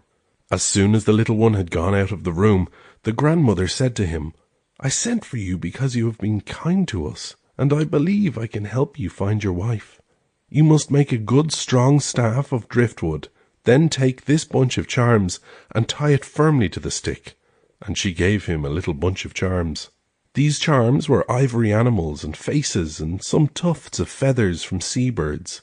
Next, she said that he must set the stick upright in the ground in front of his house, very firmly so that the wind could not blow it over. When he had done this, he should go back to bed and sleep. In the morning he must examine the stick carefully and go in the direction in which the stick leaned. Wherever he stopped for the night, he must set the stick up in the same way, and in the morning the stick would point in the direction he must follow to find his wife. "If you obey my instructions," she said, "the stick will lead you straight to your wife." Then the little girl came in with some more reindeer meat, and the man ate until he was satisfied, and went home. As soon as he reached his house, he made a fine staff, tied the charms to it, and planted it firmly in the ground before the door. Then he went in, and rolling himself up in a big bearskin, fell asleep. He woke up in the morning feeling well rested, and more like himself than at any time since his wife's disappearance. It was late, and the sun had already risen. He hurried out anxiously to look at his stick. It was bent directly towards the north, so he pulled it up and started on his journey, with the staff moving along before him. For 2 days and 2 nights he travelled without rest, having a hard time to keep up with that stick, which hopped along in front of him. Then, being tired, he stuck the staff into the ground and went to sleep. When he woke, the stick was again pointing north. This time it leaned over more than before. For 3 days and nights he travelled. Then he slept, and in the morning his faithful staff was bending way over, still toward the north. "Now my wife cannot be very far away," he thought. That night he slept again, and when he awoke, the staff had leaned so far over that the tip almost touched the ground, so he felt sure he must be near the journey's end.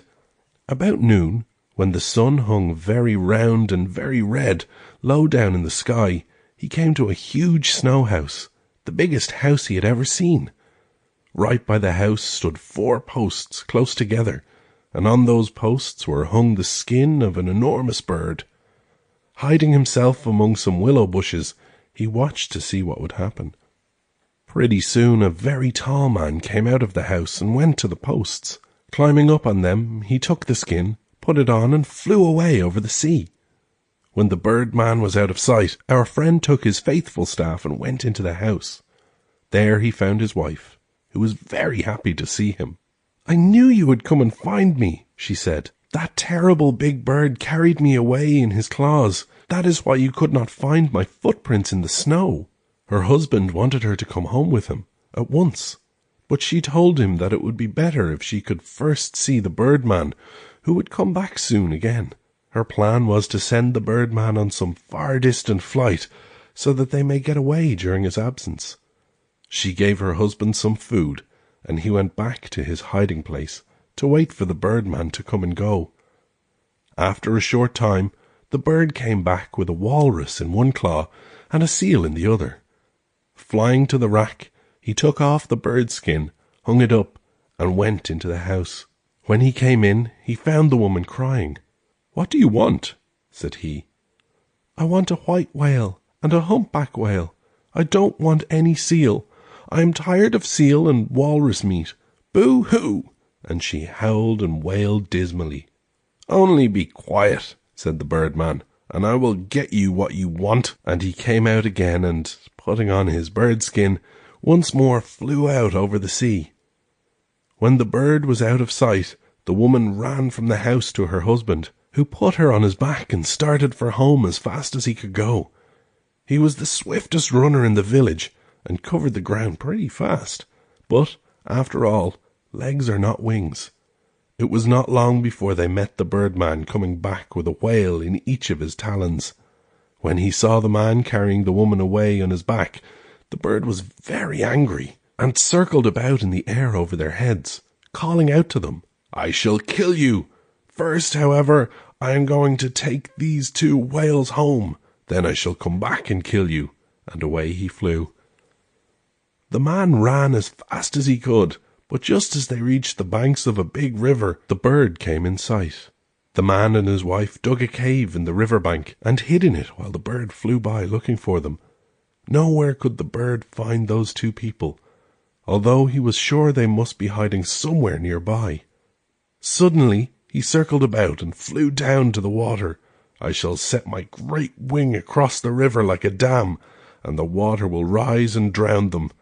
So he stretched his great wing across the river, and the water rose over the wing and crept nearer and nearer to where the man and his wife were hidden. The 2 poor people were in despair. They thought that surely they would be drowned, when suddenly the man remembered his father, who was a witch doctor, and some magic words came to his mind. "Cluckalak, muckalak, puckalak. Freeze up hard or you must run dry." He said these words over 3 times aloud. At that moment the water of the river began to freeze. It was the month called Zaziraksek by the Eskimos, which means October.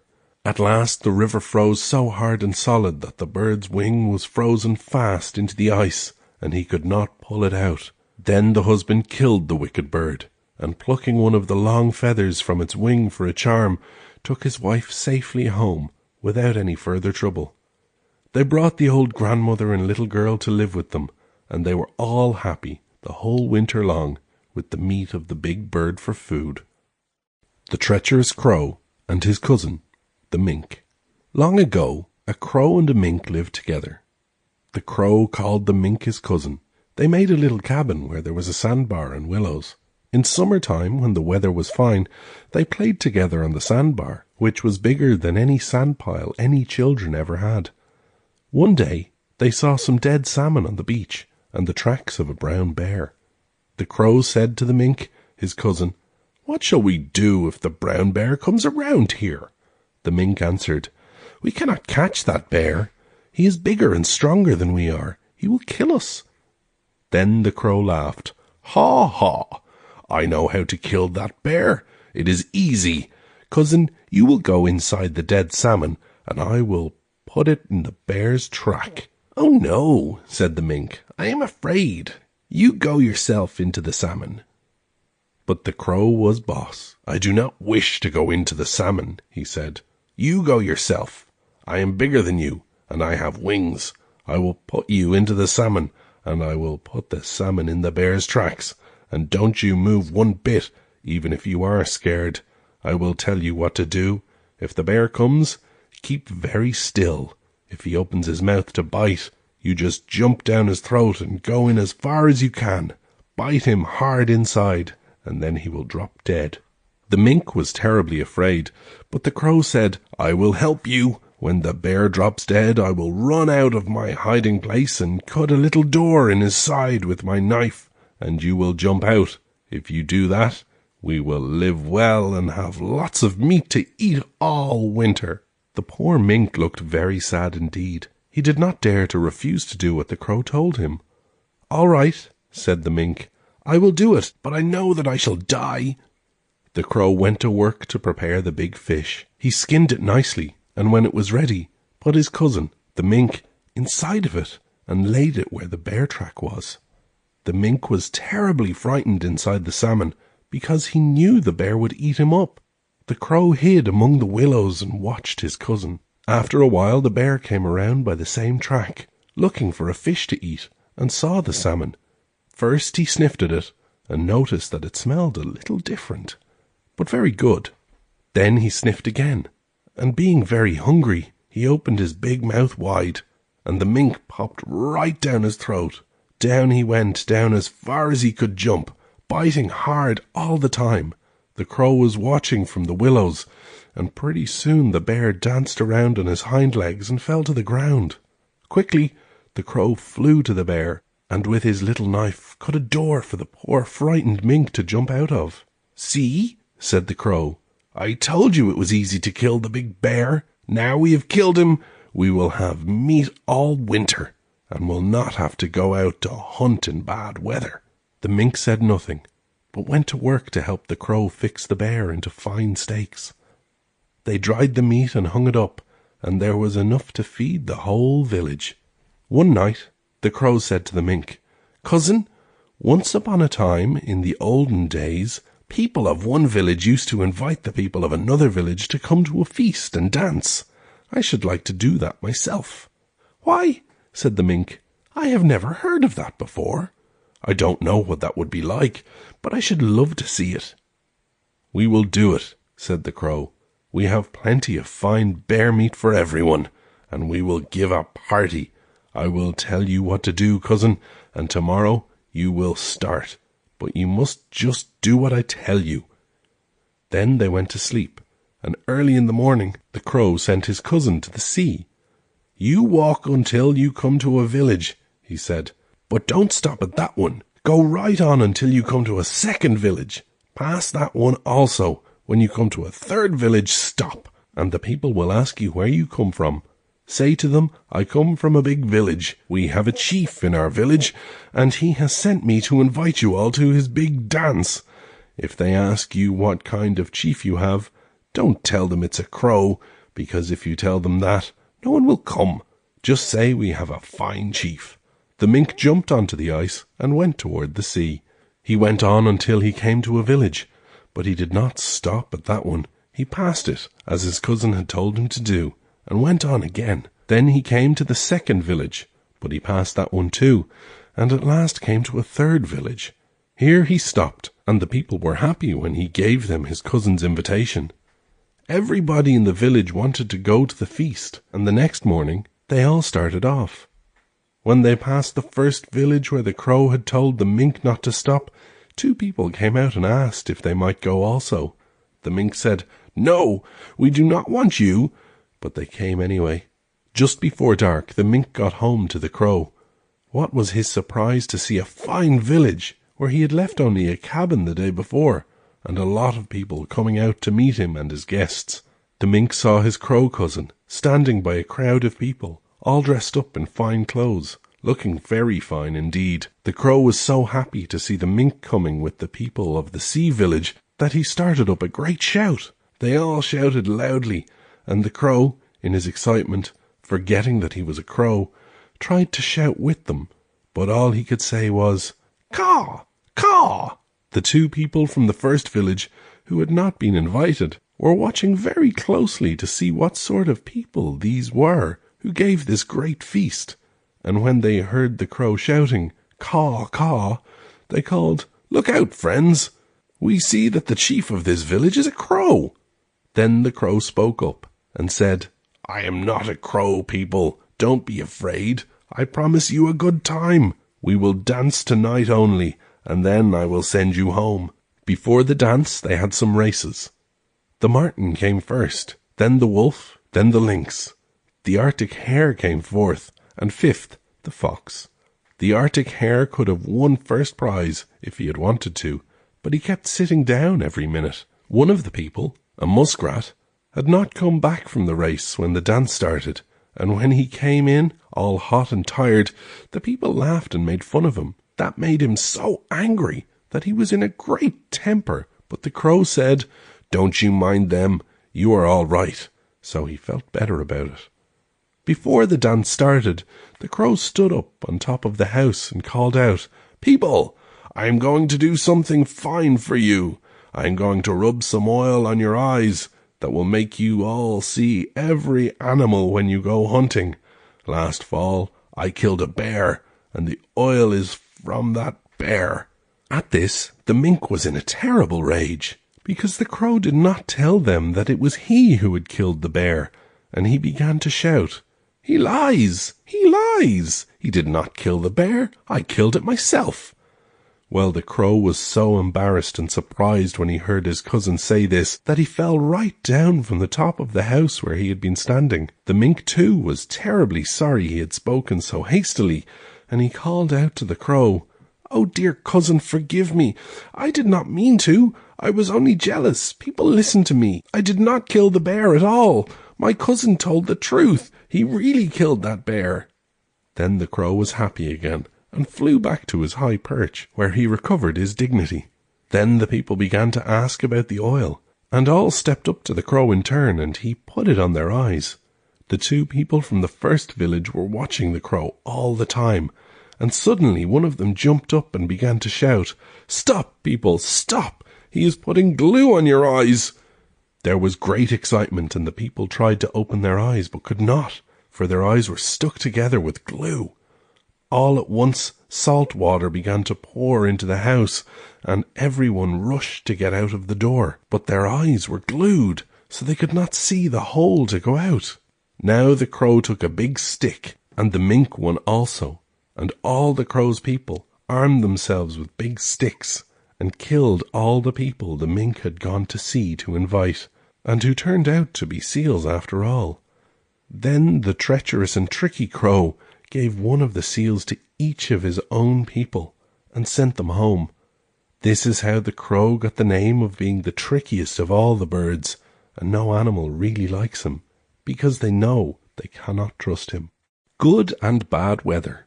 Long ago on the shores of the Arctic Ocean, two Eskimo boys were walking from their own house to a faraway village. While they were going along, a terrible storm overtook them, and they had to hold each other by the hand to keep from falling. Pretty soon the wind rose so high and the snow fell so fast they felt they could go no farther. In despair, they clung to each other, blinded by the snow, when a tremendous gust of wind suddenly caught them and blew them against the side of a little snow house.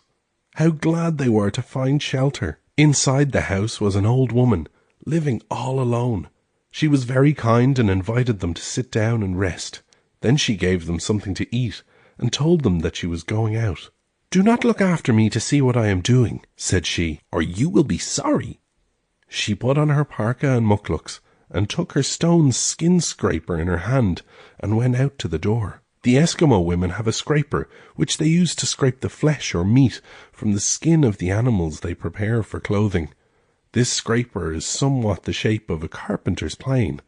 The blade is made of a sharp piece of stone. That was the kind of thing the old woman took out with her. The boys were devoured with curiosity, and after she had gone, the oldest one said, "Let us go out and look at her." But the younger boy whispered, "No, no."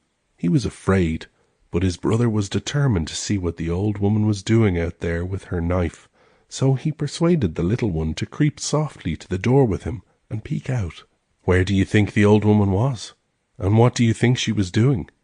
Way up in the sky she sat, scraping away at the clouds. She had already scraped off half the clouds, and where she had scraped, the sky was as blue as could be, but the other half was still covered with thick black clouds. When she saw the two boys peeping at her, she let go of the sky and fell down. As she came into the house, the boys were sitting on the floor, just as she had left them, hoping she had not really seen them looking at her. "You rascals! You bad boys!" she cried. "You did just what I told you not to do. If you had not looked out at me and made me fall off, I would have cleared all the clouds away, and we should never have had any more storms. But, alas, I cannot go up there again, and now we shall have both clear and cloudy weather." Ever since then it has been sometimes clear and sometimes stormy, because the old woman had only had time to clean off one half of the sky. How the white whales happened.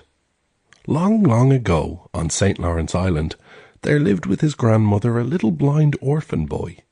He was so blind that he could not even see a ray of light.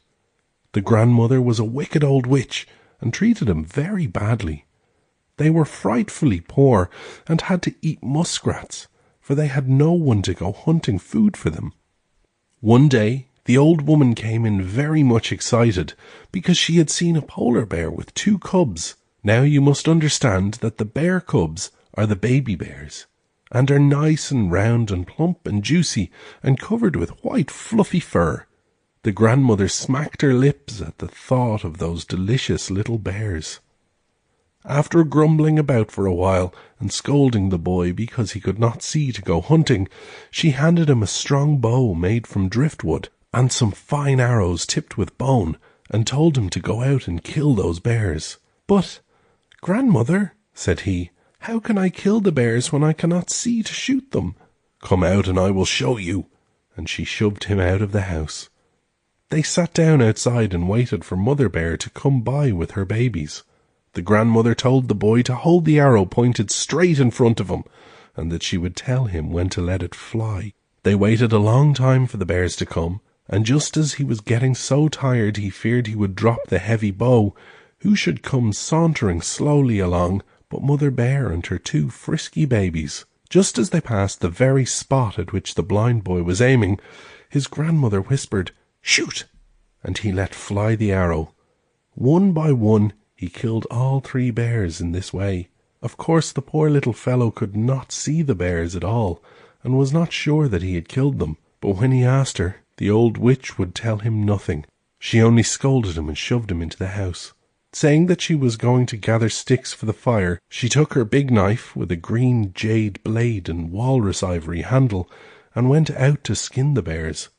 Having carefully removed the skins, she hung the meat to dry in the cache, a sort of high drying frame where no wild animal could get at it. When dinner time came, the old grandmother feasted greedily on bear steaks, but she gave only lean muskrats to the hungry little boy. In the morning, the little fellow crawled out on his hands and knees to search for willow weeds, which the Eskimos like to make tea from. They chew it too sometimes. He had to feel his way very carefully so as not to hurt himself, for of course he could see nothing. While he was crawling along, reaching out with his hands for the willows, he heard something hopping lightly before him. A little twittering voice said, "Good morning, boy." "Who are you?" said the boy, and he stopped to listen. "I am a snipe, and I can make your eyes see if you will let me." "Well," said the boy, "I have always been blind, and I don't think a snipe could give me my sight, but I could not be worse off than I am now, so you might try if you want to." No sooner had he said this than the snipe hopped onto his shoulder and began brushing his eyes very lightly with the tip of his pretty spotted wing. This she did gently back and forth many times, until at last he shouted gladly that he could see. The little snipe did not let go just then, but made him keep very quiet until she had polished his eyes so bright that he could see the tiniest speck of sand in the bottom of the ocean. Then she sent him home. Thanking his little newfound friend, the boy ran back as fast as his feet could carry him. When he got near the house, he dropped down on his hands and knees again, and, closing his eyes, came crawling in. As he entered, he detected the odour of bear meat. "Grandmother, what is that good smell that makes me so hungry?" said he. But the old woman spoke harshly, and scolded him for not bringing back any willow weed. He still kept asking for food, hoping she would give him some of the bear, but she placed the muskrat before him again, while she ate the bear steaks. When she was too busy eating to notice him, he peeped at her with one eye, and saw her devouring greedily. When she was too well filled to eat any more, she went down to the sea to wash the bear grease off her hands and face, but she was so heavy with food that when she leaned over she fell into the water head first. The boy heard a shriek and ran to the shore, just in time to see her rise to the surface, turn into a white whale, and swim away. Ever since then the Eskimos have believed that all white whales were once old women. Indeed, to this day, they insist that a bunch of white hair is found inside the brain of a white whale, which makes them all the more sure of it. A Giant and His Drum. Long ago, in a village in Eskimo Land, there lived a man and his wife and 5 sons, of whom they were very proud. One day, the oldest son came to his father and said, "Father, we have always been in the same place, and seen the same kind of people. I think it is time for me to go in search of another village and see something of the world." So, bidding them all goodbye, he took his hunting knife and his strong bow with a quiver full of arrows and went away. The next day, the second son said that he must go after his brother, so he went too, and after him the third. At last the fourth followed the others, and the parents found themselves alone with the youngest son, who was only a boy. He, of course, wanted to go find his brothers, and the father and mother, who were already very sad at losing 4 boys, had hard work to keep him at home. They shut him in the house and took turns watching that he did not get away. One day, however, the mother fell asleep, and the boy, who had been waiting for a chance, slipped out of the house and ran as fast as he could go. After he ran far enough to feel sure that they could not catch him, he made the image of a man out of birch bark and fastened it to the top of his parka hood, where it stood up very high and white. Having done this, he went merrily on his way. After walking a long time, he saw a huge house with an enormous giant standing out in front of it. Beside the giant hung a drum. This drum was a big box with seal intestines stretched over the ends, and all around the edge of it was bone as sharp as a knife. The Eskimos used drums for their ceremonial dances, but the boy had never seen such a big one as this. On the ground all about the giant were the bones and skulls of the men he had devoured. The little fellow was so frightened he wanted to run away, but it was too late, for the giant had already seen him, and shouted to him that he must dance. The boy obeyed, and while he was dancing, the giant beat upon the drum and sang a long song. When he came to the end of the song, he gave a mighty shout and hurled the drum at the boy's head. Whizzing through the air, the drum struck the arm of the birch bark image and broke it off. Then the boy took the drum and sang the giant's song. When he had finished, he threw the drum back, and it cut off one of the giant's arms. They kept throwing the drum back and forth at each other, until at last the image was broken, and the giant fell dead. The birch bark image had saved the boy's life, because the giant mistook it for the boy who threw the drum at it every time. The boy was terribly proud of himself. Indeed, he could hardly believe he had killed the great giant, and he waited a little way off until he saw that the giant did not move. Then he went into the house. When he got inside, he heard a sound of crying that seemed to come from under the floor. There, in a deep pit, he found his 4 brothers, who were being kept by the giant for a great feast that was to take place the next day. If the boy had come 2 days later, he would have found nothing left of his brothers but their bones. You may be sure the 4 boys were happy to be saved from such a cruel fate, and they could not praise their brother enough for his cleverness and courage. Bringing the great drum with them, they hurried back as fast as they could to their parents. After that, they were all content to stay at home and hunt walruses and whales, for they had enough of going abroad in search of adventure.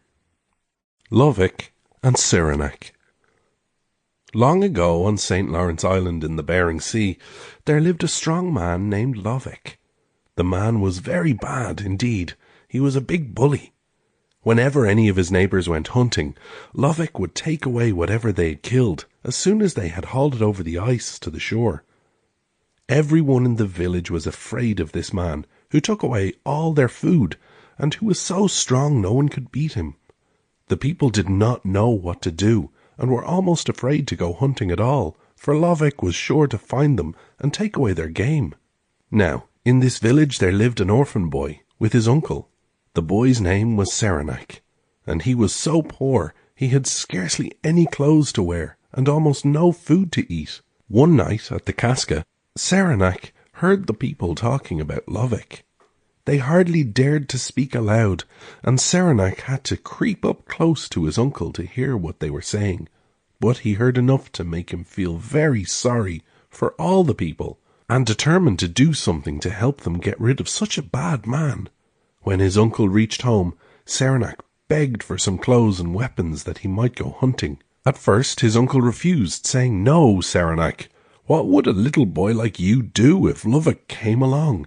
He would take away anything you had caught, and might kill you too. Saranac begged so hard that at last his uncle said he might go, and gave him a warm parka, a good pair of muclucs, and a fine strong spear with a sharp tip, made of walrus ivory, and a long line made of walrus hide. The boy thanked his uncle and went down to the ice, which spread out like a roof over the sea. No sooner did he reach the edge of the ice than a walrus stuck his great head up out of the water. To Saranac, that walrus looked very funny, with his whiskers like an old man, and two long tusks. He seemed to be saying, "What do you think you can do, little boy, with that long spear?" But he soon knew what the little boy could do, for quickly Saranac raised his arm, gave the spear a thrust, and it sank deep into the side of the walrus. After that the boy hauled the animal upon the ice and began cutting him up for meat. While he was working away with his uncle's fine hunting knife, Lovick came along, and stopping beside him with an evil grin said, "Ha, ha, Saranac, so you are a big man now that you have killed a walrus.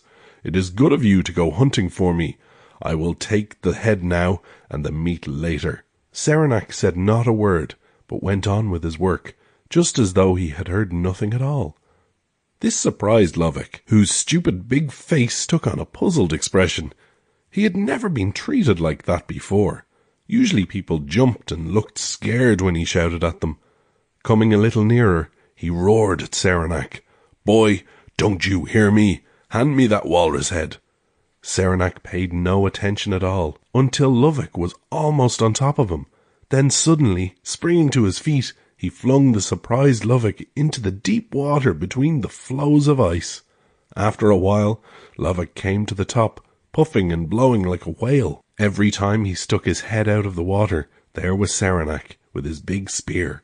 At last, when Lovick was nearly drowned and almost frozen, Saranac said, "Lovick, I have you at my mercy now, and I will not let you out unless you promise to be good and never take that which does not belong to you." Of course, Lovick promised. He was terribly frightened and greatly surprised to find that he could be beaten by a little boy. After that he was good to the hunters and became the kindest man in the village. From that time, Saranac was the hero of the people, and when he grew up, people called him Omelik, which is the same almost as Big Chief. The Caribou. Long ago there was an Eskimo family living in a place quite by themselves and far away from any village. The father had been killed by a caribou some years before, so the widowed mother was alone with her two sons. They had been little boys when their father died, but now they were young men and fine hunters. Every day they used to go hunting. Always they brought back game of some kind, so the family lived on the fat of the land. At that time there was many caribou, which in those days had long sharp teeth and could bite and kill people. Men used to hunt them with bows and arrows and spears. One day the two young men went out to hunt as usual, but this time they did not return. Days passed and they did not come. Their poor mother was sad and anxious, waiting for them. Every day she looked about and watched and waited, but still they did not come home. She did not dare to go far from the house to search for them, for she was afraid of the fierce caribou with their sharp teeth. One day she was watching, always hoping to hear her sons coming back. A big crow came flying by. She called out, "Crow, crow, can you tell me where are my two boys?" And the crow said, "Yes, I know where your two boys are." Then he flew up still higher and circled about, saying, "Caw, caw," and the poor mother was nearly frantic for fear that he would fly away without telling her. "Oh, please come back," she cried, but he flew a little higher, teasingly saying, "Caw, caw, wouldn't you like to know?" The woman went into her house and brought a piece of seal blubber and held it up. "I will give you this, crow, if you tell me where to find them." Lazily, the crow floated down and perched on the ground nearby. "Give it to me," said he. "Tell me first," said she. So, cocking his head on one side as he said, "All right, I will tell you, but your sons are both dead. The caribou killed them with their long teeth." The poor mother was in despair, but she remembered to give the crow his meat, and as he was about to fly away, she said, "Crow, if you will show me the way to my sons, I will feed you whenever you come." So the crow told her where to go, but he said, "You will never feed me again if you go there, because the caribou will tear you with their teeth." Then he flapped his big black wings and said, "Caw, caw," and the woman thought he was laughing at her. Going into the house, she covered herself all over with the red juice of cranberries. It is very sour and tastes very bad. Her whole parka was stained bright red with it, even her mukluks and mittens. Then, without taking a weapon of any kind, she started off for the place where the crow had told her she would find her boys. It was a long way, and many caribou came after her and caught her parka with their teeth and tried to bite her. But as soon as they tasted the cranberry juice, it was so terribly sour, all their teeth fell out, leaving them unable to bite any more. When the mother came to where her 2 sons were laying, they seemed to be asleep and covered with wounds from the bites of the caribou. Crying, "Wake up! Wake up!" in a loud voice, she kicked the soles of their feet, first one, then the other. As she did this, each one in turn sat up and opened his eyes. They were very happy to see their mother, and she rejoiced to find them alive. Then she helped them to their feet and took them home and nursed them back to health. As soon as their wounds healed, the boys were hunting as before, but without fear, for from that time on, the caribou have never had any long teeth. A Fox Story. Long ago, in the mountains of the Seaward Peninsula, there lived a fox who had a family of babies in his den. It was summertime, and he was busy trying to find food for his little family. Every morning he used to go hunting, while Mother Fox stayed home to take care of the baby foxes and see that they got into no mischief. When the young foxes grew big enough to hunt for themselves, Father Fox decided to go on a journey of adventure. One day he climbed a high mountain. There was a deep ravine and then another mountain, and he thought he would like to cross the divide to see if there were any game on the opposite mountain. He had never been over there, and he hoped he might find some good fat ptarmigans, or rabbits, or a new hunting ground. Looking about, he saw a bear who was eating a newly killed caribou. The fox called to the bear in a coaxing voice, saying, "Dear cousin, give me a piece of that meat and some of the fat." "No," growled the bear, "you get away from here right away. If you don't, I will kill you too." That bear was not at all polite, nor was he very generous, but the fox did not dare to say anything, because he was really afraid of the bear, so he just went slinking away through the brush with his bushy tail dragging on the ground. "I will get even with that bear somehow," he muttered. After a while, what should he meet but another bear? "Good morning, cousin," said the fox most politely. "I was looking for you." "What were you looking for me for?" asked the bear. "Well, if you are hungry, I know where you can get a fine dinner," said the sly fox. "Where is that?" asked the bear, beginning to look interested. "A little while ago I saw another animal like you, only not so big, and he was eating a fine fat caribou. I will show you where he is if you want, then together we can kill that other bear, and both have plenty to eat." The bear looked surprised. "Oh no," said he, "we never do such things as that. Bears do not kill each other. We are friends." "That is nothing," said the fox. "When we are hungry, we foxes kill each other, and eat each other too. The bear I saw is a bad bear. He said he would bite you if he met you." Now the fox knew he was telling an untruth, but he wanted to make this bear angry with the other one. He was not a good character, that fox. Of course, the bear was angry at that. "We will go fight now, and I will see what that bear means by saying such things." He was really furious and went off through the woods with great strides, so that the fox had to run to keep up with him. As soon as he saw the bear with the caribou, he jumped at him, and a desperate battle began. While they were busy fighting, the fox took all the fat from the caribou and hid it under his skin. When the second bear had beaten the bear with the caribou and had driven him away, he saw the fox lying on the ground, moaning and groaning as though in great pain. "What is the matter, cousin?" asked the bear. "Oh," groaned the fox, "I am almost dead," and he rolled over and made believe to cry. "I got terribly hurt helping you in that terrible fight. It was I who gave your enemy the blow that drove him away." Now, of course, this was not true at all, But the bear was very sorry and thought him a brave and loyal friend. "You are a brave fox," he said, "and we will always be friends." Then they ate all they wanted of the caribou and left the place together. When the fox got hungry, he would just take some of that fat of the caribou from under his skin and feed on that. When the bear got hungry, he could find nothing to eat but a few blueberries. The poor animal, who was starving, began to wonder why the fox was never hungry, and he asked him, "Cousin, have you been eating something?" And the fox said, "When I am hungry, I just make a little hole in my skin and eat some of my own fat. Then I am satisfied." Wasn't he an awful storyteller? The bear thought he would like to try that too, so he took a bite out of himself, and pretty soon he died. The wicked fox laughed at that, for it was the very thing he had planned.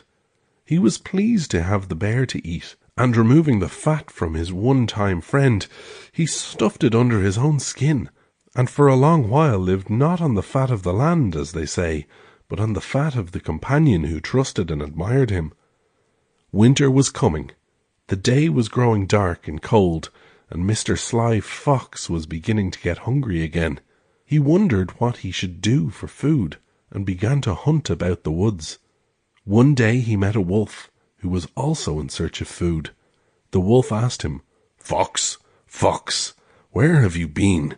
You look so fine and fat, while all the other animals are hungry these cold days." "Of course I look fine," said the fox. "I hunt all the time and get plenty of food." "What do you hunt?" The fox had to think hard for an answer. Then he said, "Well, I fish every day."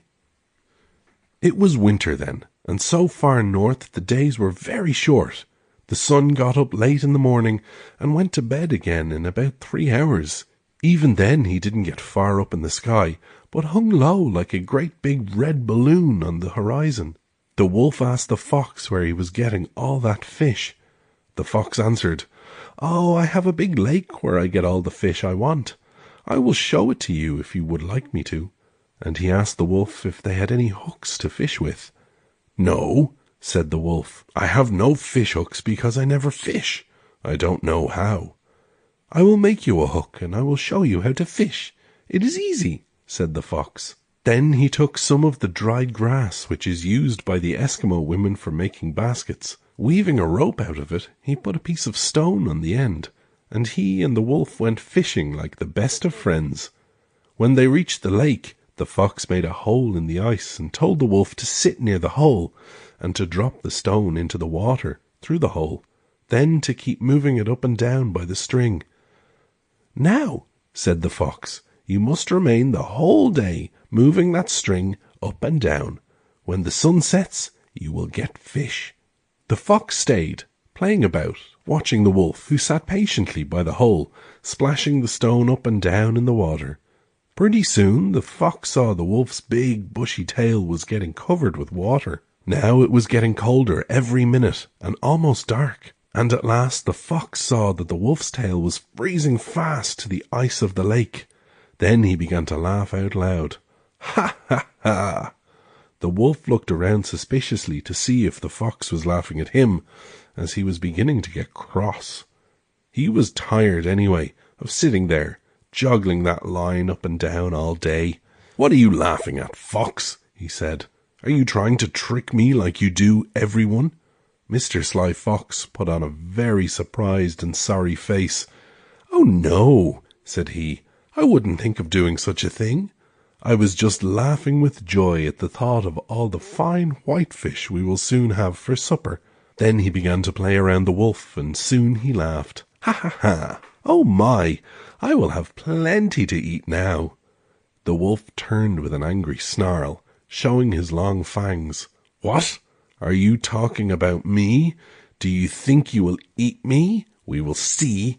And he made a leap for the fox, but his tail was stuck fast to the ice, so he could not get away. Throwing himself from side to side and yelping like a dog, he struggled to get free, but still the ice held him prisoner, until at last, with an angry howl, he snapped off his tail with his own sharp teeth and ran furiously after the treacherous fox, who was already nearly out of sight. The wolf chased him as hard as he could, and he nearly caught up with him when the fox saw a hole in a steep bank and popped inside. The wolf was too big to go into the hole, so he sat outside, waiting for the fox to come out. But Mr. Fox was not to be caught that way. Knowing that the wolf would die from having chopped off his tail with his teeth, the fox just stayed safely where he was until morning, then came out and ate up his former friend. When he had finished devouring the wolf and felt well fed and comfortable, he stayed out in search of other animals to fool. In his wanderings he came upon a high mountain, which had a long smooth place down its steep side, made by a snowslide which had swept everything before it, leaving a glistening path in its wake. The fox began to play sliding down the mountain, and was enjoying it hugely. In one place he had to pass close to some big sharp rocks, and he dug into the snow a little with his claws to get safely by. After that he climbed up to the top again, and there he saw a mountain sheep coming towards him. "Hello, sheep! Don't you want to play with me?" asked the fox. But the sheep said he did not want to slide there. "Why not?" inquired the fox in a surprised sort of voice. "Because I know that if I slide down there, I shall be killed by those sharp rocks," said the sheep. But the fox answered, "Why, I thought a mountain sheep would not be afraid of a nice little slide like that. I will tell you how to do it. When you slide down, shut your eyes tight as soon as you come near the rocks, and you will get past all right." The sheep said, "Let me see you do it first." So the fox lay down on the snow and slid. As he came near the rocks, he dug his claws a little into the snow to steer himself safely past. When the sheep saw the fox come back without a scratch on his fine red coat, he said, "Well, I will try it, for surely a mountain sheep is as brave as a red fox." Shutting his eyes tight, he said, "1, 2, 3, and away he went, down like the wind, straight into the sharp rocks, and he was killed. That wicked fox was glad. He laughed again, for now he had a whole mountain sheep to eat, and that is the sweetest and tenderest meat in the world, and would last a long time. Before he had finished eating the sheep, a bear came along. "Fox, how did you kill that sheep?" "I didn't kill that sheep. I found it dead," said the fox, for he did not want the bear to know how treacherous he was. "Well, we will share what is left," said the bear, and of course the fox did not dare to refuse him. He was a pretty big bear, and looked rather fierce and very hungry. No bear has any business to be wandering about the forest in winter. He should have been snugly sleeping in his den until summertime, like any self-respecting bear does, except a polar bear, who stays out all night. They filled themselves up on sheep meat, and then walked away through the woods, together like old friends. "Fox," said the bear, "are you even afraid of animals?" "There is no animal in the world I am afraid of," said the fox, "except that two-legged creature called man. Of him I am in constant terror." The bear laughed at him. "You are silly to be afraid of that. I am not afraid of a man, only of ptarmigan." Then it was the fox's turn to laugh. "Why, I kill ptarmigan and eat them." The bear did not like to be laughed at much by a fox, so he walked quietly along for a while, thinking. Then he said, "Well, fox, I will make a bargain with you. If you will kill 2 ptarmigan for me, I will kill 2 men and give you 1. The fox looked pleased. "That is easy," said he. "You wait here," and off he went, trotting out of sight. I'm sure he played some trick again, for ptarmigan are not easy to see in winter against the snow when they wear their white dresses. Mr. Fox very shortly came back with a ptarmigan in his mouth. He gave it to the bear, who, after eating it, said, "Now, Fox, I will go and find a man for you."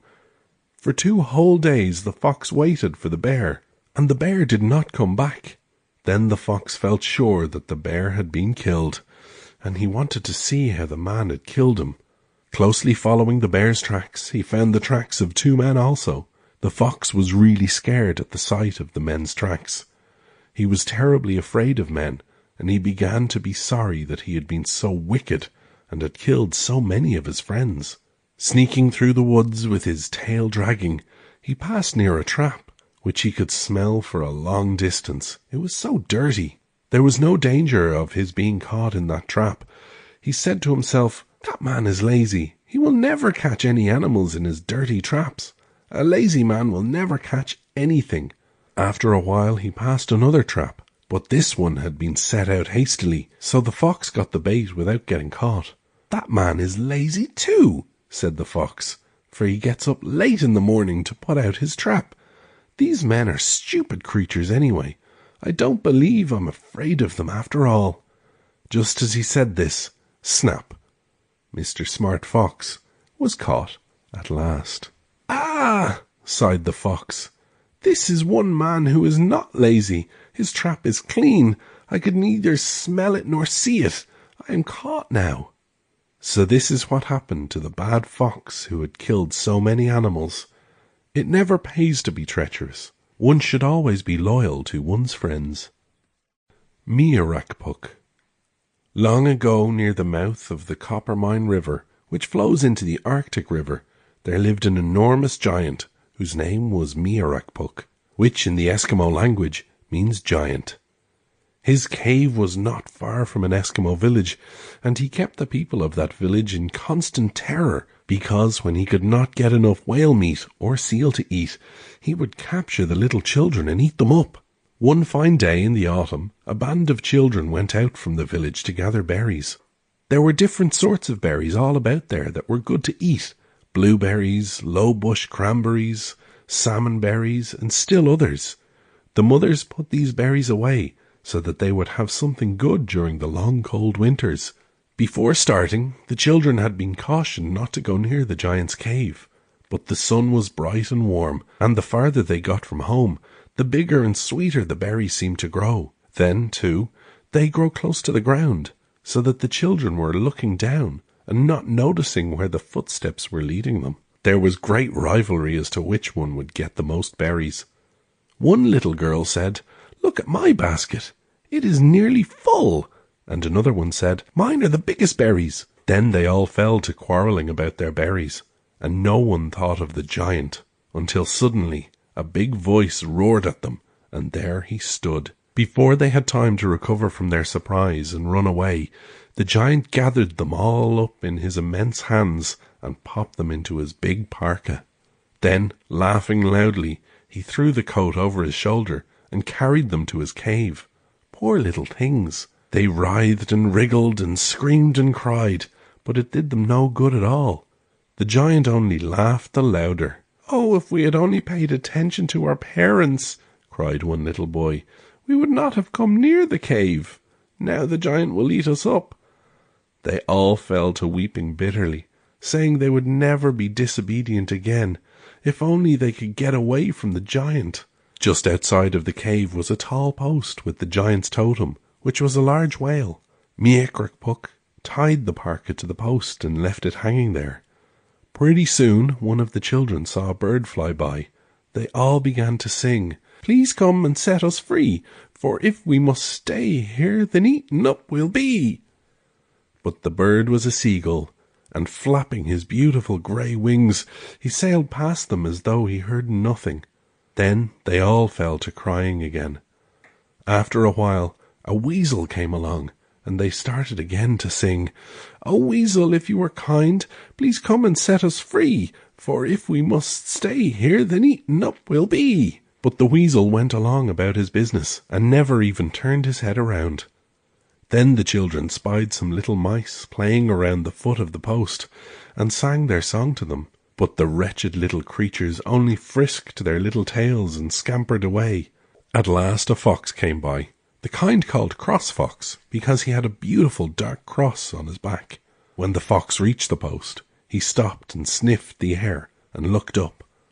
Then the little children sang their song once more, and the fox freed them by biting the rawhide rope with which they were tied to the post.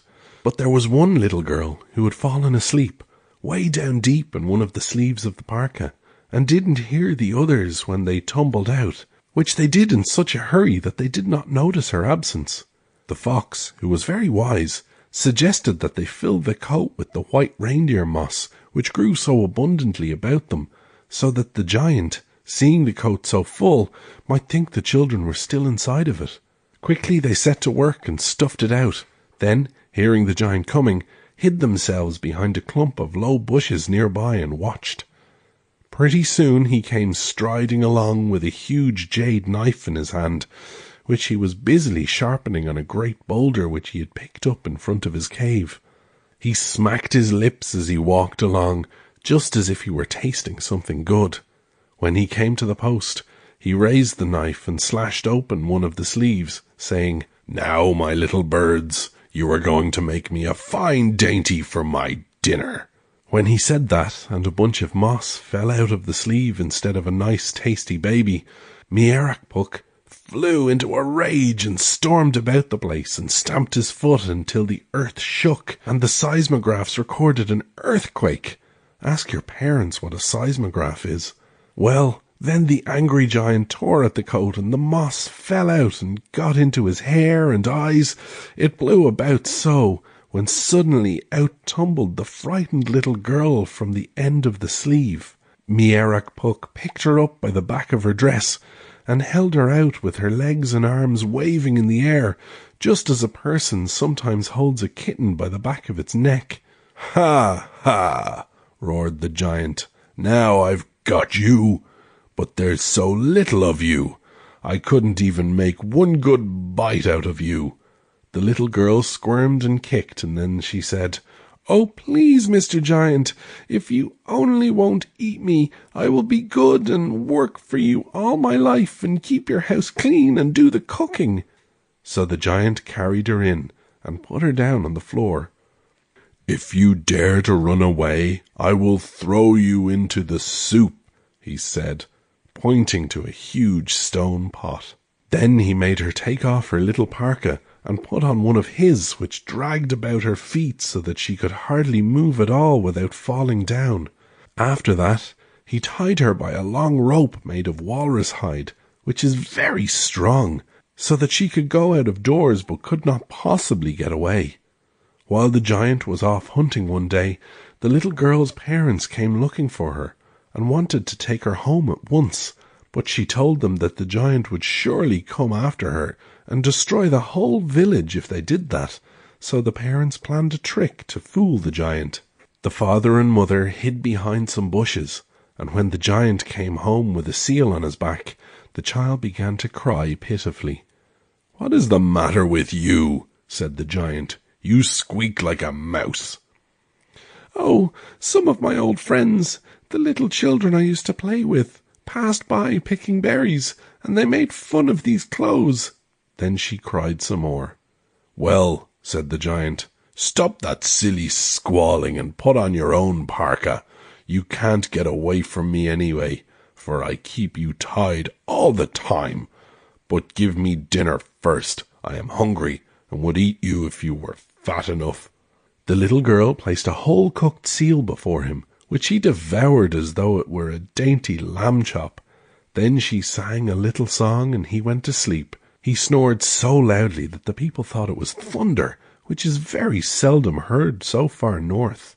Softly slipping into his hand a tiny sealskin pouch containing some sleep charms the witch doctor had given her father, the little girl slipped out of the giant's clumsy parka into her own small one.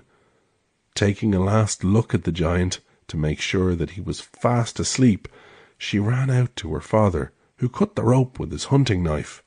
Lifting the little girl to his back, he started for the village as fast as he could go. The mother trotted along behind, keeping a sharp lookout over her shoulder to see if they were being followed. Before they got out of sight, the giant snored so loudly that the bag shook out of his hand and he awoke. Loudly he called for the little girl. No one answered. Muttering angrily, he rushed outside and saw them hurrying away. With a howl of rage, he strode after them, gaining rapidly upon them at every step.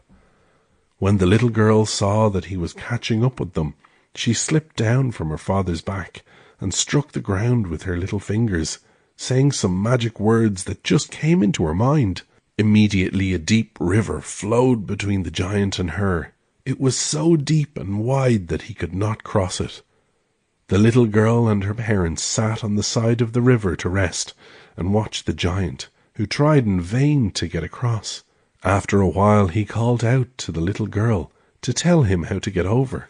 She told him to get into a mussel shell, so he looked and found a mussel shell, but as soon as he touched it, the shell sank. Then he called over to the child again, commanding her to show him the way across, and she told him to drink up the river and walk over.